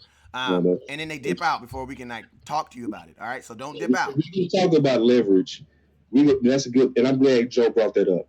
Now check this out. So now looking at the contract, Gurley's contract total was $57.5 million. We go look at Zeke. His contract was 57, so that's what I was thinking. It's $5 million. That's what we were saying yesterday. Because at the end of the day, Zeke is gonna make $5 million more than Todd Gurley on that contract. Right. So check that box because the offer that came through Mike Fisher is $5 million higher currently under the Zeke's offer. Now, the point of contention is more than likely his last number, the APY, or let's break that down, average per year is $12.6 million. And I thought that was low. Even I thought that was low. When I saw it, I was like, damn. Yeah, it was created by Stephen Jones, and I see what Stephen Jones is trying to do. Let's break that down. What Stephen Jones is trying to do is he's trying to budget for the future by giving all of his players more guarantees, but less of an average per year, which counts against the cap. Yeah, and it also lets you know that he's also planning on cutting players when they get older too. Because look when the money gets real. Right. Now, but the beautiful thing is so that's where you have the question mark, and you have to ask yourself if you're Zeke, if you look at that number as respectable. More than likely he does. Then you have to say, okay, let's go back to what Roy Williams said. What did Roy Williams say? My agent took care of everything. That's why I paid my agent. So let's ask this question. Do you think the agent is okay with the APY being less than Gurley? Absolutely not. Why? That's not what you got to know, because you got to remember when they say these contracts and they say that they're highest paid players, they don't say the contract. They're saying by yearly. So in order for that agent, because you got to want to remember that agent wants to be able to go and be like, yeah, I got Zeke blank, blank, blank, blank, blank. You know what I'm saying? You want to be able to say that. That's where they hold, because you got to remember, in today's world, there's no guarantee that Zeke will even make it through this 6 years. Like, you tell me a player who's making it all the way through their contract, their second contract. Most players are not making it through their second contract. Earl Thomas didn't even make it through. I mean, technically he did, but he wasn't even trying to make it through his second contract. Like, these dudes are trying to get enumerated. And I'm going to tell you something else. Zeke also knows that if he takes this deal, this 6-year deal, bro, in 4 years, he's going to be underpaid. 3 years, he's going to be underpaid. Grossly underpaid. The only difference is he's not 25 anymore. He's 28. So now you have a 28-year-old running back asking for more money. I think that's harder to do than a 25-year-old. So the average per year is where he's pushing back, and the agent is pushing back for all the reasons West Coast just said, because the agents are the real drivers of the market. Like a lot of people say, this is how the market works. The market, that's how it works. The next guy is always higher, but they never say why. On this show, you're going to hear why. The agents are driving it up because they have a recruiting motive. So put yourselves in the agent's point of view, right? If you're trying to recruit the next big player to come under your umbrella for representation, what do you want on your resume when you represent players? Highest paid, record breaking. So the agent, who is the representatives, is always chasing the title of record breaking, especially in APY. Now, a lot of average per year. Now, a lot of them will settle for any one of the records, because as long as you have record by your representation, it allows you to recruit the next Tank or the next Zeke. Or like, remember, Dak went from one agent to his new agent, more than likely because he saw that Matt Ryan broke the trifecta. Yeah. And boss, I'm gonna tell you something too, that this contract also is gonna enlight is what Zeke gonna be doing with his life. Because bruh, if this is the last contract that he thinks that he's gonna have, he's gonna fight for it. Because Zeke may not want to play till he's 30. Like, everybody doesn't want to play football all their life. Yeah, and this is okay. And let me go back to a you get what I mean, boss? Like, you know, like Gronkowski. Like Gronkowski was like, I'm cool, I'm done. I can address it with Joe Trina's question, and he's in Italy right now, so I definitely want to, because I know he's up late. So I want to address his question because it goes to what you just said. He said, do you think it's fair that Zeke is holding out and Dak is not? Yes, it is fair. And let me explain why. Dak can hold out. He just choosing not to. That's on him. That's one. That's a great point, West Coast. And number two, because of what West Coast just raised, the lifetime expectation on a running back, especially at the usage that we're doing with Zeke, demands that he try to get all he can now. Yeah, because he may not have another contract. Right, he got to get all he can now. So also add in the fact of what West Coast said at the very beginning of the show, that and let's compare it to car insurance. If you want your rates to go up, just call them and tell them, hey, just by the way, I want to be honest with you guys. I'm driving an extra 5,000 more miles a year. They're going to say, thank you for your honesty. Your new price is going to be an additional $300 a year. Fact. That's exactly what's going to happen.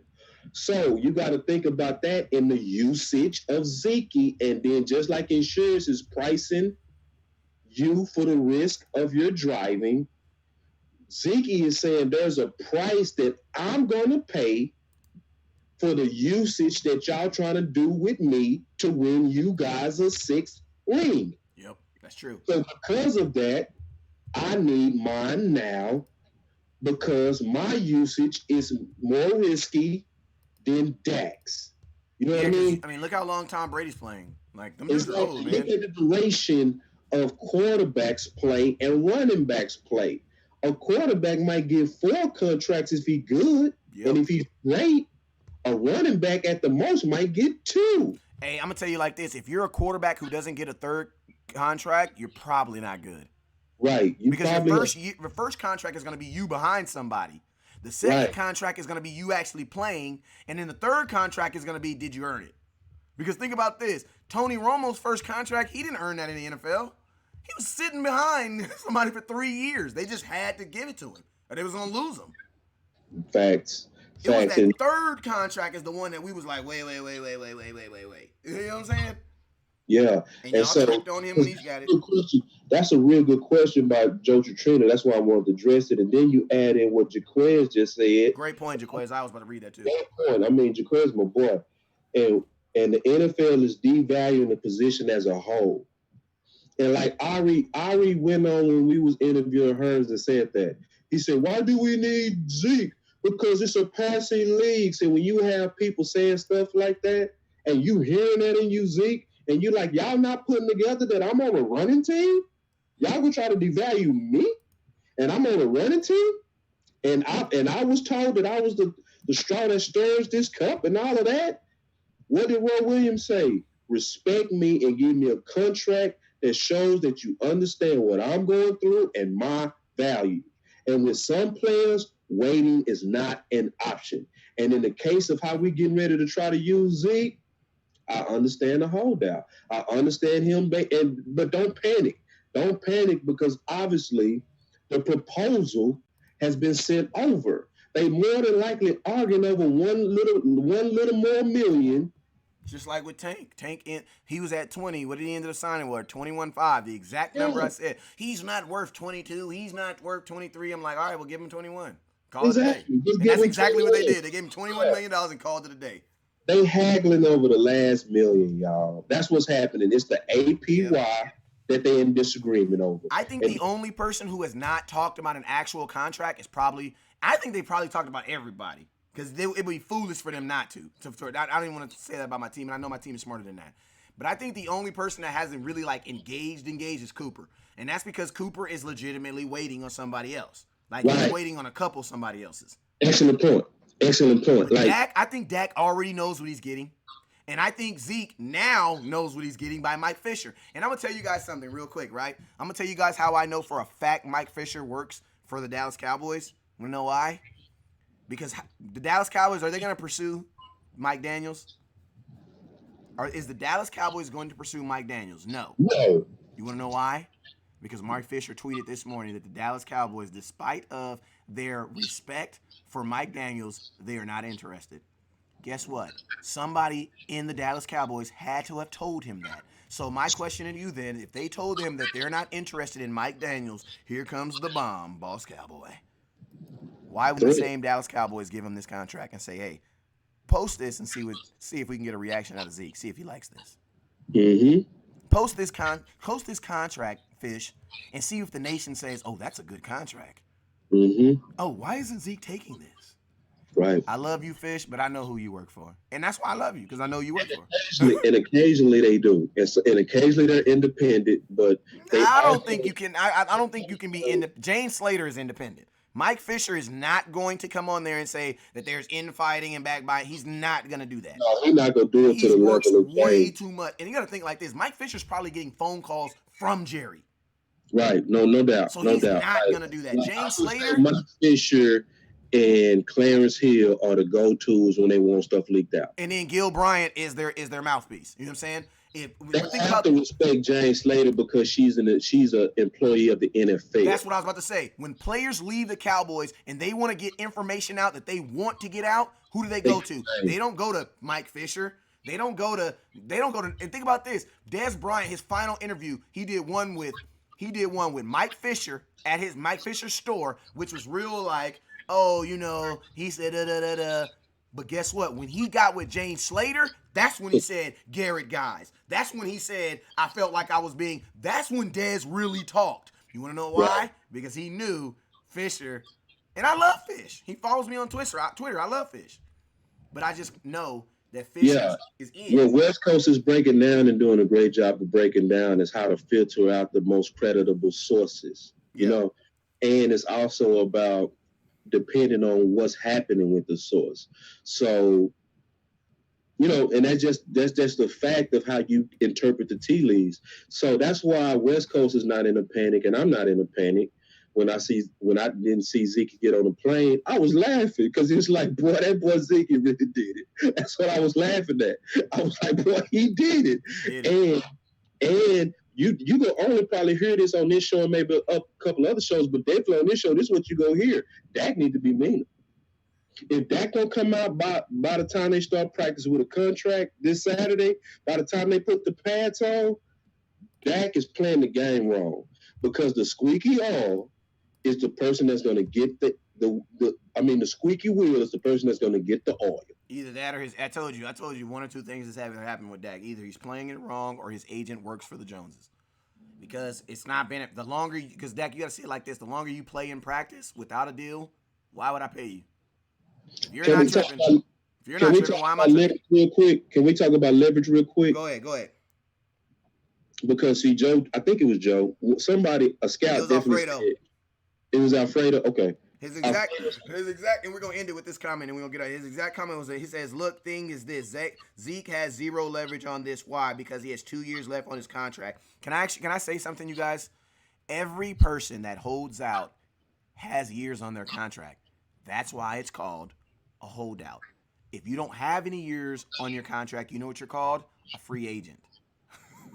So I don't mean to steal your thunder, but by just sheer conversation, that's an obvious. You know what I'm saying? You got to yeah. be on a contract to hold out. You know what I'm saying? All right, go ahead, boss. Okay, so Mitt Romney, a presidential candidate, said this when he was actually campaigning to be the president of the United States. One of the wisest things that I've ever heard when he was explaining leverage. He's from Okay. Texas, wasn't he? Now, Mitt, I think it's from Massachusetts. I think, brother. Oh, he Utah. I think he's a Utah. Utah. Okay, now I'm talking about Ross Perot. I'm tripping. Go ahead. Yeah, but it was wise what he said. He said, when you owe the bank $1 million, they have leverage on you. No. When the bank owes you $1 million, they have leverage on you. But when you owe the bank $1 million, you have leverage on them. That means that if they don't get their money back, you can crash that bank. So we're talking about leverage. So from this standpoint, think about it like this. Think about the investment that the Cowboys have made into this year. It's not just Zeke, it's all the assets that they put into this year for this run. Yeah, but that's why everybody's saying Zeke shouldn't hold out. He knows this is the year. Exactly. That's why he's doing it. That's leverage. That's called leverage. That's leverage. So it's like, do you want to risk now, not just my little million, all the extra little negotiations that you had to do with Quinn, Cobb, Witten, Lee, this nice draft? Yeah.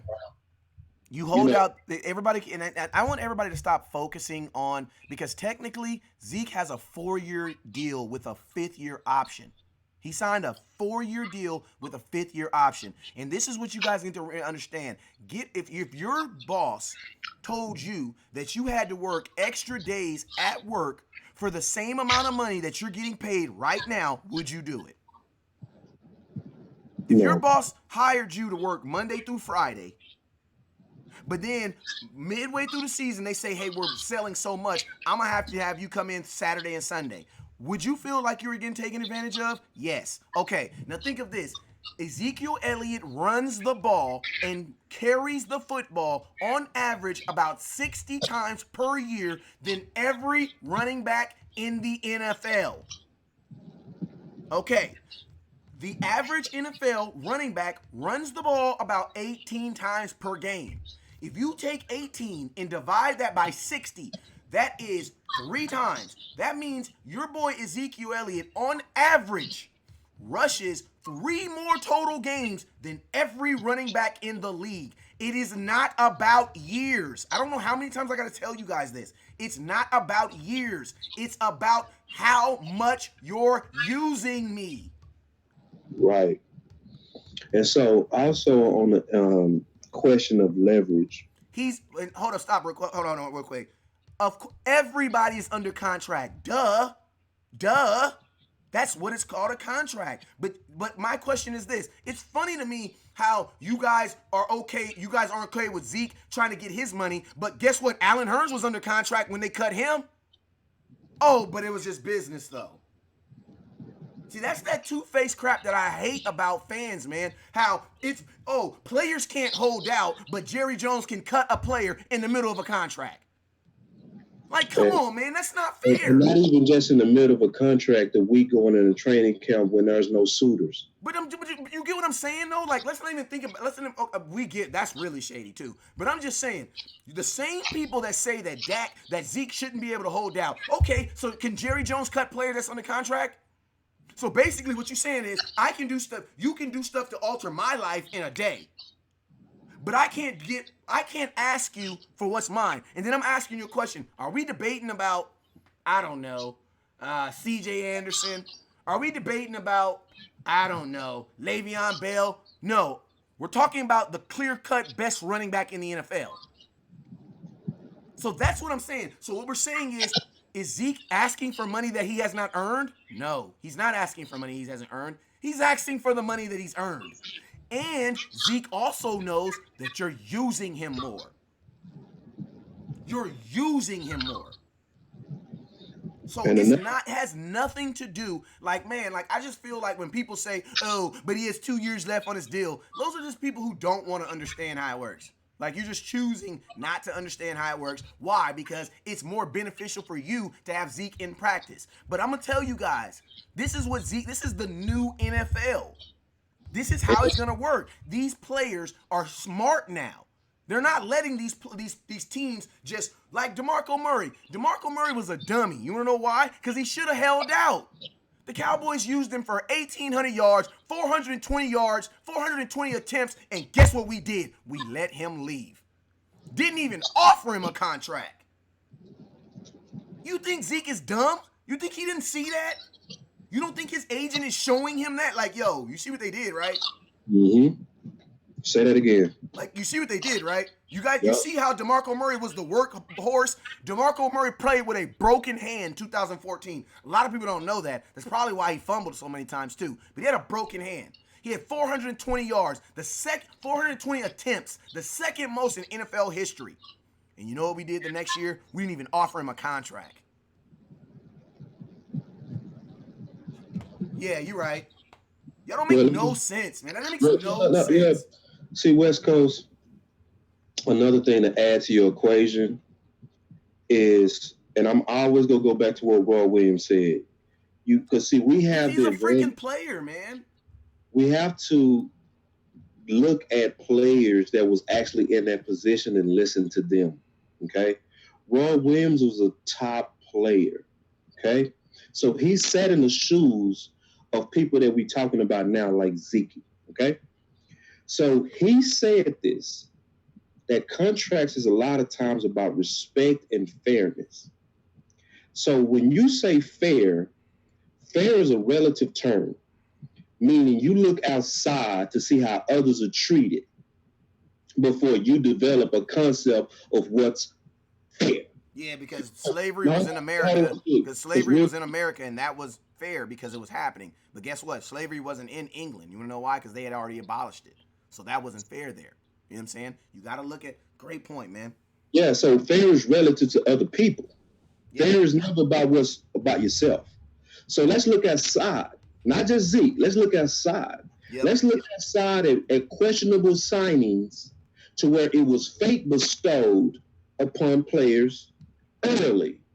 I can tell you one that was even way more expensive when we had less cap. They had less cap space than us. Philadelphia under Wentz, Carson Wentz. So when you sitting up there and you trying to determine what's fair, and you add in the fact of what West Coast just talked about usage, and some people say Zeke was in trouble. First of all, he was never guilty of the first offense. Second of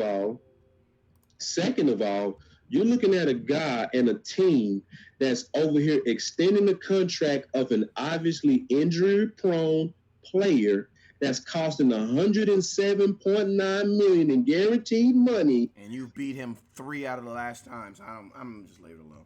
I'm gonna just let you finish. Go ahead. That's why we talking about like sitting back and looking at it from Zeke's standpoint, and the fact that you also add in the president, and that's why we said this on this show. You can't do what you did to Dez and do what you did to Hearns and have contracts coming up. You can't do that. You got all these young guys looking to be paid, and then you set a precedent right before their eyes of what you're capable of. So let me ask you a question, West Coast, because you're a married man. Before you was married and you was dating a woman, if you saw that she was a cheater, did you consider marrying her? Of course not. No. Of course not. If she cheated on you, you took her out of the marriage boat based on the way she treated you. Mike, so, I'm gonna tell Mike, you're about to get one. Mike, I need you to slap yourself. He up here talking about we need team players and not individuals. Okay, well, tell your owner that. Tell your owner that. It's funny because y'all won't say none of this stuff to the owners. It's okay for a billionaire owner to not want to play a player who's already shown you that he's the best. Can I ask you a question, Mike? Now that we've answered your question, why can't Jerry Jones just pay him? If Jerry Jones has the money, and Stephen Jones said that they were going to do it, why can't they just do it? Yeah, that's cowboy worship. Like, I'm just asking you a question because you obviously are not seeing it as from a player's perspective. Now I'm gonna ask you, take that same question and I want you to put that to Jerry. Jerry, why can't you just pay him? We have the money. He's the best running back in the NFL, and we are a running team. Most importantly, Mike, if you don't pay him, since you want Mike, because Mike just wants Zeke off the team, who are you replacing him with, Mike? Oh, Jesus, no. Who's going to be your starting running back? Because what I see is sometimes people just want, get him away. I don't care. Just get him. I'm just so mad at him. Just like Colin Cowherd.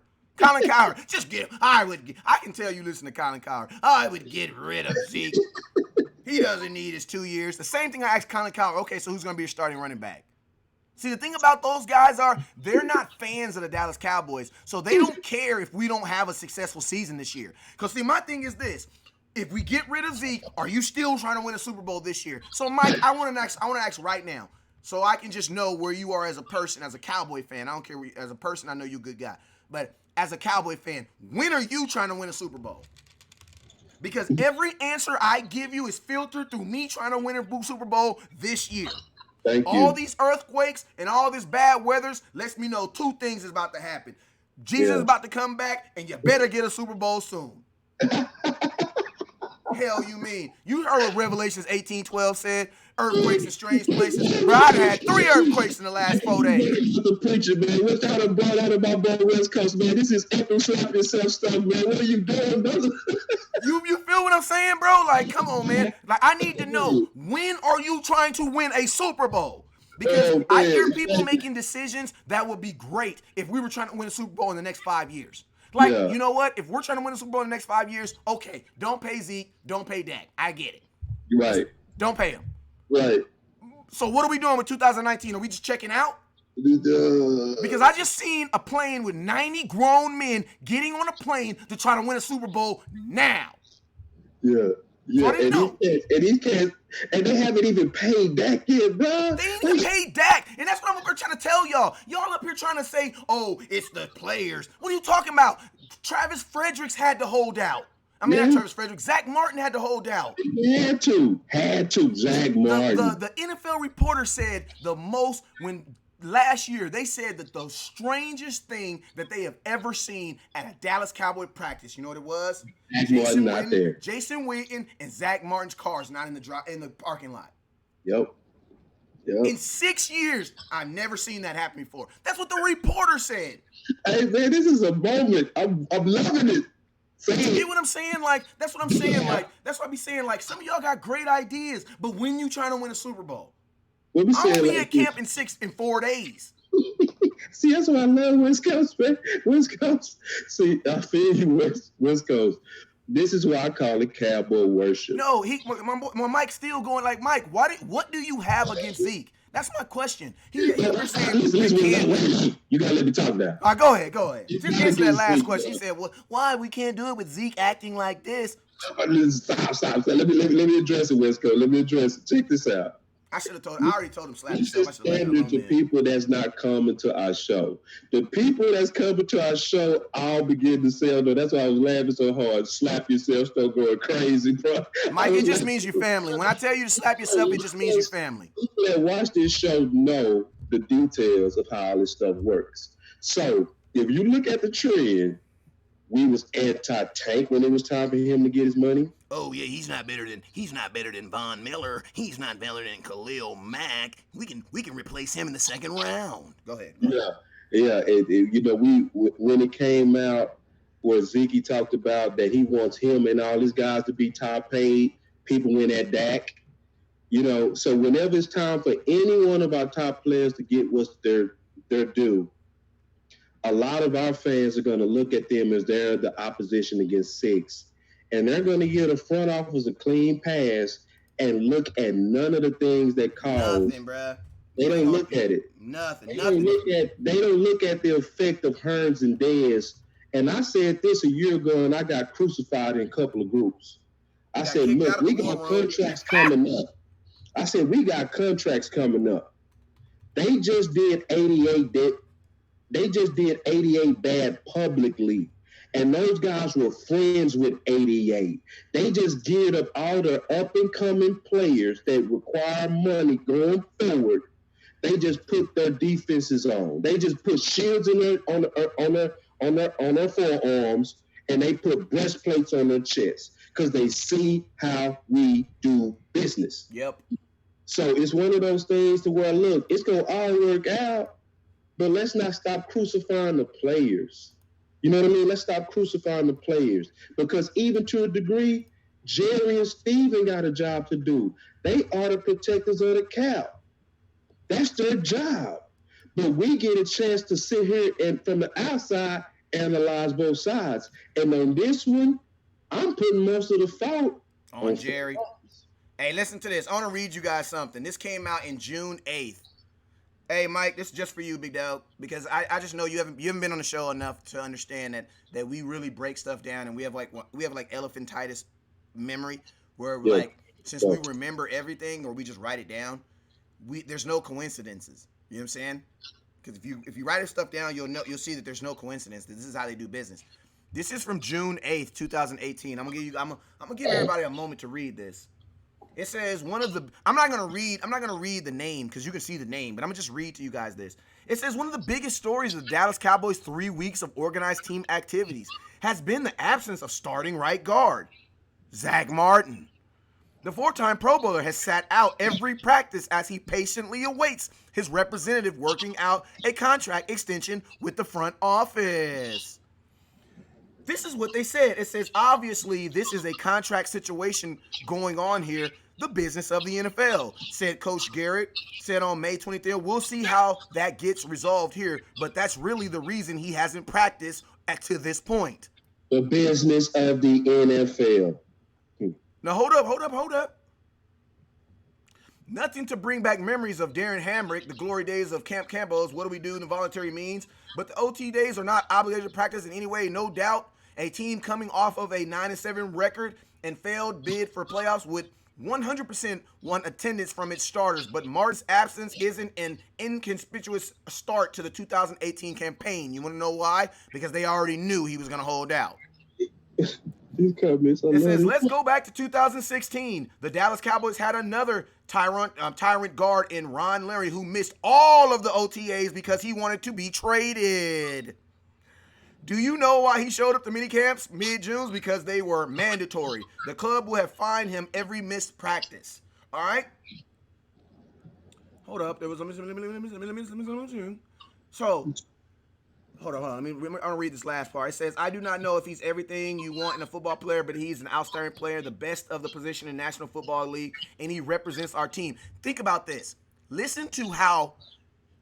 want you guys to listen how. I want you to listen to how Jason Garrett describes a player that they don't want to pay. Listen to this. He says, I don't know. He's everything you want in a football player. He's an outstanding player, the best at his position in the National Football League, and represents our team on and off the field exactly how you want him to, said Garrett. He's a great leader. He's been a great leader right from the start.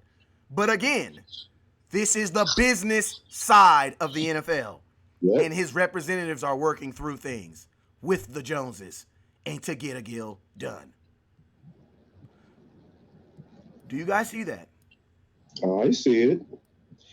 So can I ask you guys a question? Does Zach Martin did he have off the field issues?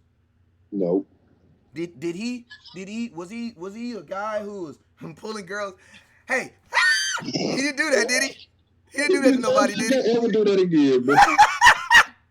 He didn't do that, did he? Zeke didn't do that though, right? No. Zeke didn't do nothing like that? No. So you're telling me that they didn't want to play Zach Martin? But where were you guys at then? When y'all was telling Zach Martin, just go to practice, bro. We need team players. We need guys who wants to be teammates. So does that mean, is that the same for Zach Martin? No. Why doesn't Zach Martin get that treatment? Want to know why? Because they paid Zach Martin. They paid him. They paid him. After 2 days, and after 2 days. So just it might take 2 days. Just think of it like that. Just calm down. It's gonna probably take about 2 days. Zeke gonna need to be absent for about 2 days. It's gonna be a nationwide panic, right? This is where you should about stop, right? When everybody else is panicking. You know that Eddie Murphy said that I'm trading places. They're panicking. They're panicking. They're panicking. They can't buy the GI Joe with the Kung Fu grip. Yeah. You gotta be a fan of that movie to know what I'm talking about. It's basically like basically like a woman saying to a man, you know what, you're everything I ever dreamed of. You're a great person. You love the kids. You go to work. You got all your teeth. You got good credit. You treat me well. You open the door. You say yes, ma'am, no, ma'am. You even picked up my mom, man. You hung out with my mom for a whole day on her Scrabble day.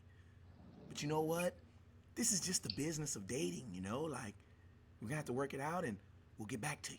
You know what I'm saying? Like, how do you say all that greatness about a player and then end it with, this is just the business of football? You know what I'm saying? This is the business of football. You know what I'm saying? Stop getting mad at your favorite players because they realize that they're pretty good. Like, it's funny how we can all see that Zeke is the best player in the league, but then we expect for him not to think that he's the best player in the league. That doesn't make no sense. Check this out, West Coast. Mike Jones said this. Mon had many years left on his contract. So, Mike Jones, I'm going to tell you like this, my brother. When you're listening to this show, this is a show where we really try to pride ourselves on being factual. It's very obvious from your comments that you're trying to just win a debate, okay? So come on the side of truth, because this is we telling you the truth. We trying to get as many fans to actually represent the truth and put the right type of pressure on the organization.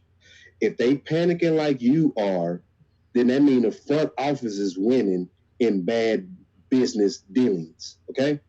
If we're on the right side of this and we're putting the right side of pressure on the front office saying, yes, we are for Zeke and we want him to be enumerated or paid, we're on the right side of this. Let's not wait till we 0-2 like they did in 94 where Charles Haley had to throw a helmet at Jerry Jones before we realize that we need Zeke, okay? And we talking about a difference of 1 million. And stop pointing the finger at Zeke for wanting to be the top average per year player when you're carrying the ball way more than the guy that actually is the highest paid player, which is good. Hey, I wanna kind of, Mike, please come back to my show after this and always come back and watch the show. But I gotta hit you with the official slap yourself of the day. Your exact answer: Zach Martin got drafted. What year did Zach Martin get drafted in? He got drafted in 2014. Was Zach Martin a first round pick? Anybody? Was Zach Martin a first round pick? Yes. Of course, yes. So that means if he would have been drafted in 2014, that means in 2016 he would have been in the league. How long? 14, 15, 16. He wanted his money early. Are you saying? Wait, time out. Boss Cowboy, are you saying to Mike Jones that Zach Martin was in the exact same position that Zeke is? Yes, he was. He was in the league 3 years, and he did not want to play that fourth year. And if you want to look, you can go look. His fourth year in the NFL was 2017. You know what I'm saying? So, yeah, man, same position, bro. Yeah. And fairness, but let's not honestly, like, let's not get into the ticky tack stuff. Like, let's not get into like that West Coast. What, say that? Fairness is based on how others were treated. You don't gauge fairness on yourself. Exactly. Outside to determine what's fair. If that's why people have troubles with our justice system. When you see one group getting sentences that's way less than another group, you'll say that something about the system is not fair. And you should only question it when you see differences in how others are treated. So exactly what Zeke is doing. And so, no, I would never have no problem with Zeke doing what he got to do to get his. Hey, can I ask you a question? I mean, Mike, I'm on my last question to you. Because Amari Cooper is on your profile pic. I mean, if Amari Cooper hold out, would you think that was fair?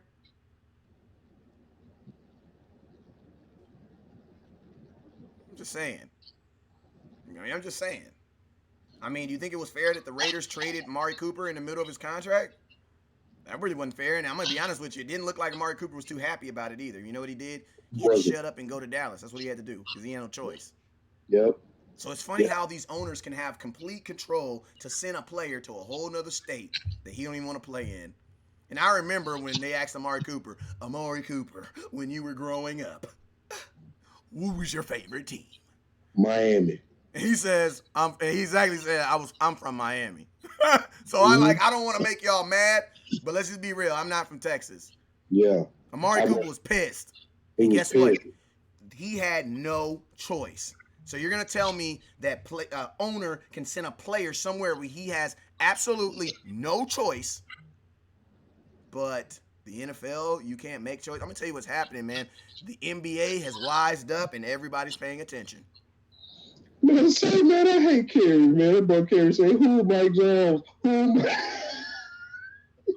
Hey, I like Mike Jones. Hey, Mike Jones, he a Cowboy fan. I appreciate it. He just new to the page. That's all it is. That's just funny that it came from H-Town too, man. That was just a perfect. 281-330-8004. You know what's funny?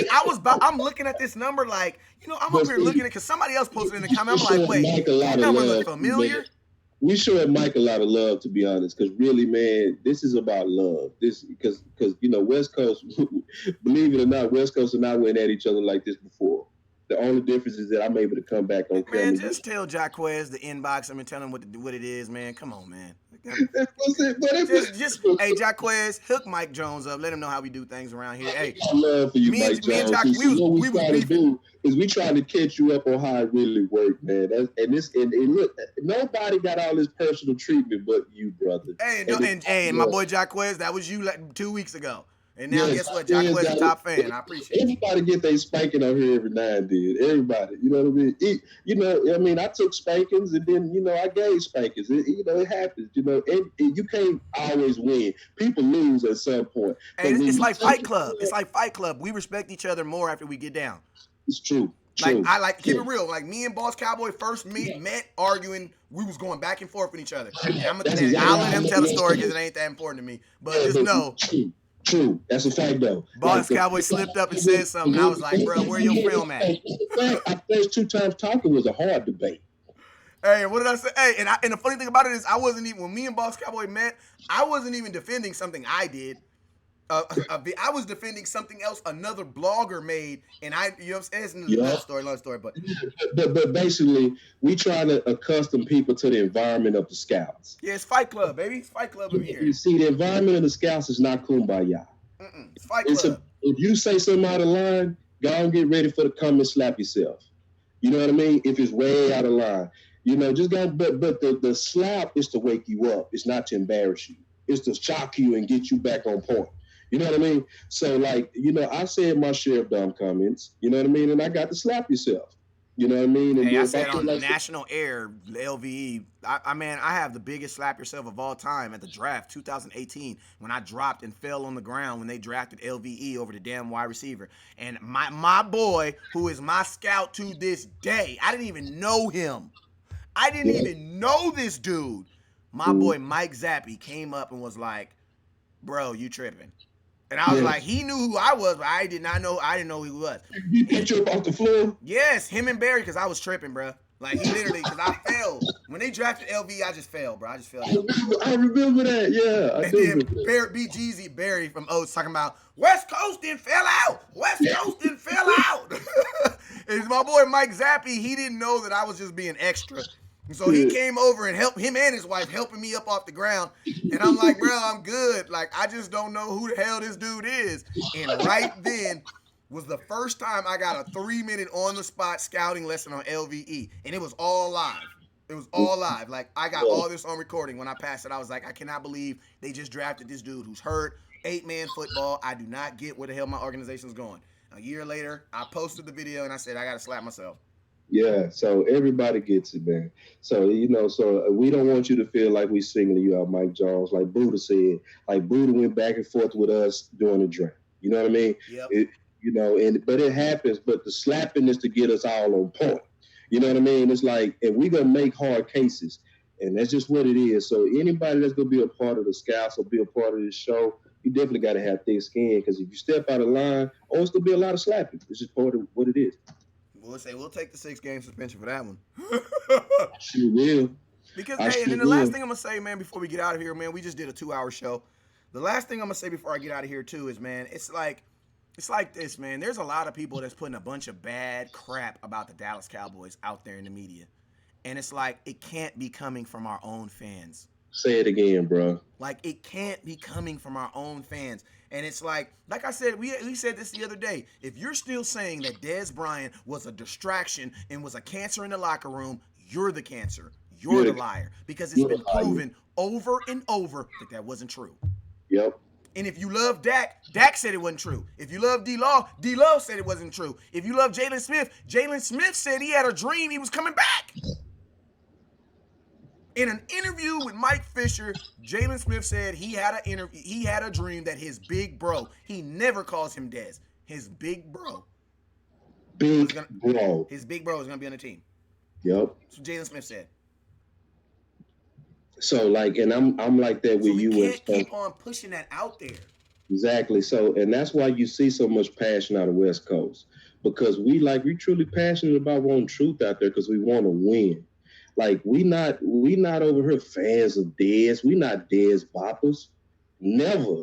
We none of the boppers. Like, for a little while, West Coast and I had some disagreements about that contract. You know what I mean? But over time, because West Coast want to win, on some things he came around to what I was saying. And on some things I came around to what he was saying. Yeah. So it's one of those things to where when you really want to win, you will adjust when the truth comes out. You know what I mean? And I'm also sick of the lie that Dez is a cancer when I know even today he helps our red zone. So why would I push a lie that's hurting our chances of 6 and call myself a lover of my team? Especially when we averaged 19 points last year. So anyway, so I just want to just kind of explain what a scout is really about. A scout is also about taking slaps and giving slaps. Because when you're serious, I'm going to stress this, serious Cowboy fan out to uncover truth. But I'm stressing the word serious. That comes with slaps. It comes with that. You know what I mean? Because, me and West Coast had some hard debates on here. And if I wasn't the man I was, I would have laid down. Because he the one that was giving me exposure on his show. You know what I mean? But it was like I had to be a fan of what I believe and stand on it. And so did he until we both came around to what was what? Truth. And I'm going to be honest with you, that's the only reason why I changed. And I ain't even going to lie. That's why I never give my opinion on Dak. Because my opinion doesn't really matter. But I'm going to tell you this. If you call him a franchise quarterback, you got to give him 16%. That's all I'm going to say. If the cap is $100 million, he should get $16 million. That's right. If the cap is $200 million, he got to get. That's all I'm gonna say. Because I don't personally agree with it. I'm gonna be honest with you. But at the same time, it doesn't matter if I personally agree with it. You know what I'm saying? If you decide that you're gonna make this woman your wife, you gotta now treat her like that. You know what I'm saying? Because you made that decision. Jerry Jones, if you were telling me that Dak is gonna be our franchise quarterback, you gotta pay him, treat him, and he has to look like a franchise quarterback. Thanks. And that's 16%. Now, if you want to know what 16% of $200 million is, it's actually $197 million. $197 million? $88 million. How much? 188.2. The cap is $188.2 million. So, franchise quarterbacks on average get 16%. So, what is 16% of that? And that's what he should get. Because that's what everybody else is getting. Now, you also got to... Go ahead. And it's been inflated after Aaron Rodgers, but the fair market value for franchise quarterbacks, if you go back historically, like we have done here, is 16% of the total cap. No matter what the number is. No matter what the number is. So those of us that's living in truth and facts know that, and we adjust. Those of us who want to live in... read what Buddha just said. I think you'll like that. Hold on real quick, man. Let me see. Yeah, I remember those Dax contract battles. Yep. No, look at the last one. He said. I grew up in here too. I wanted to give that. Already. See, that's what I'm talking about. But you get what I mean? And let's just be he real. said, A lot of people have been saying that 28 million. Right. Hey, a lot of people have been saying a lot of good stuff, but it was Boss Cowboy who actually brought the information here, brought us the numbers, brought us the charts, showed us. And I'm gonna be honest with you. I told Boss, I said, bro, I'm gonna be honest with you. I don't think he deserves it, but it's not about deserves because it's not about that.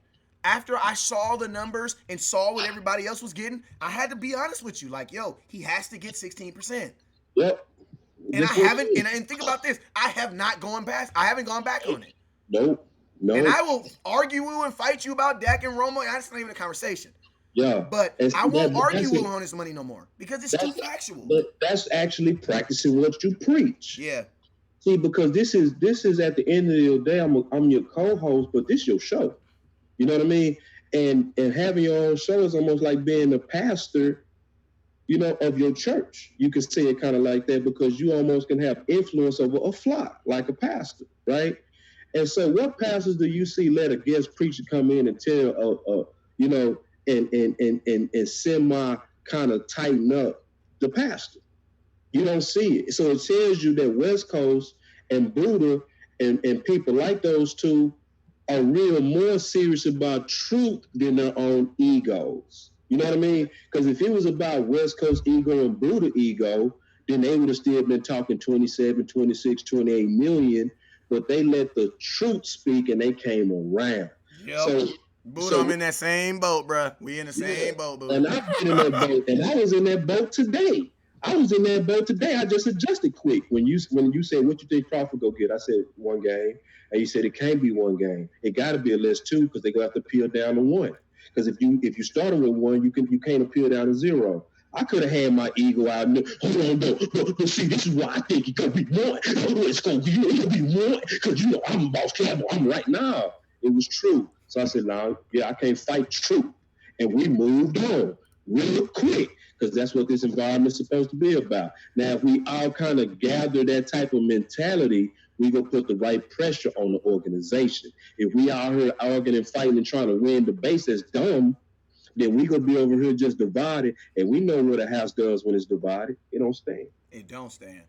So but most importantly, y'all, this is the thing. This is how it works in sports blog. This is how it works in life. This is what I've learned in life.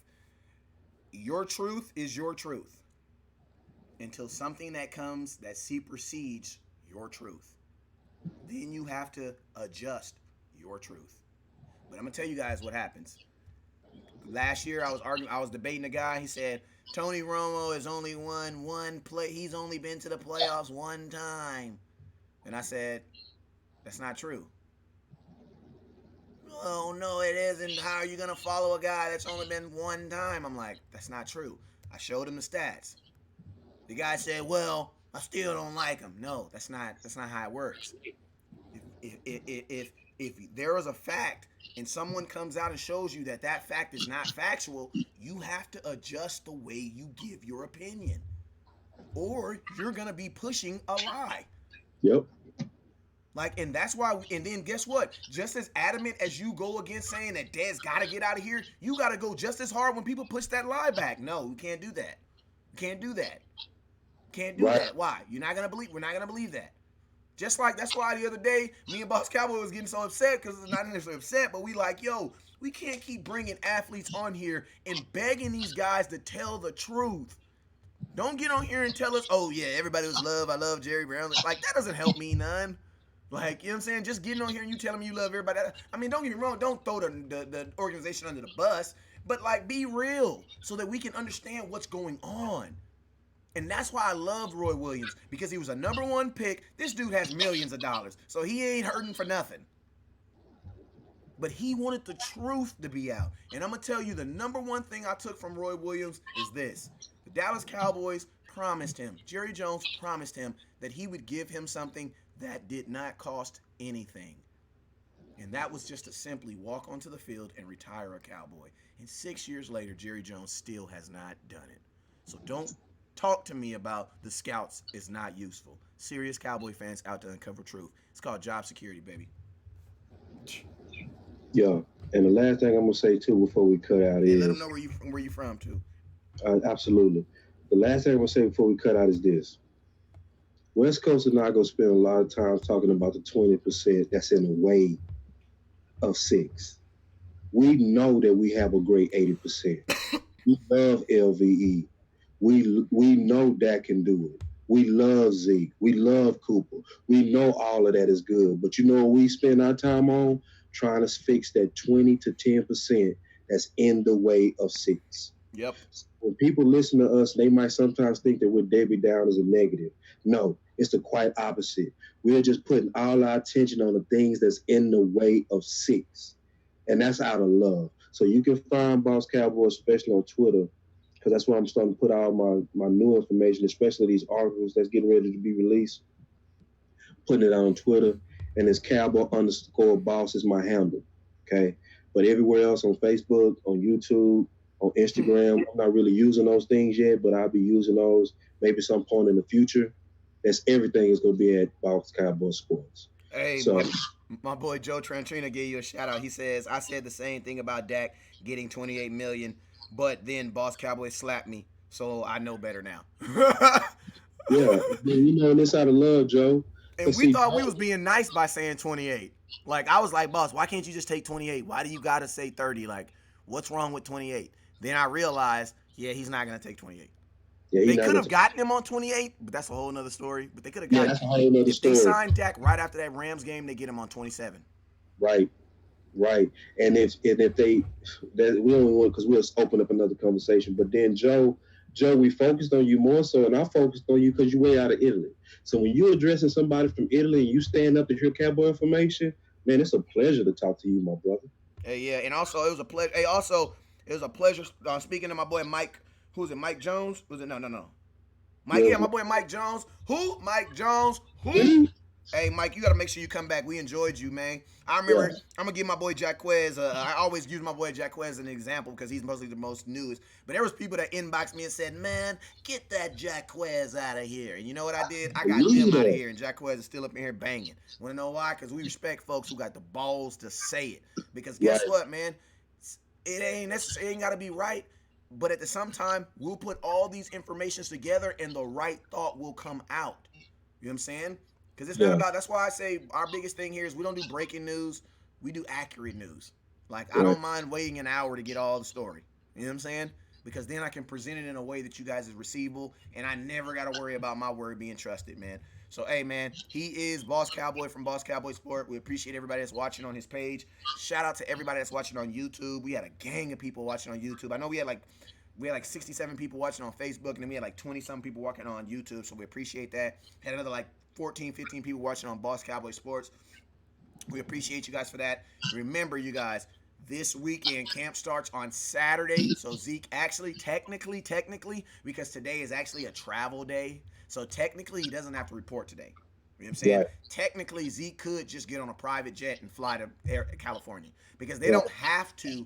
They don't have to fly on the team plane to California. They don't have to. It's not mandatory. You know what I'm saying? What's mandatory is tomorrow.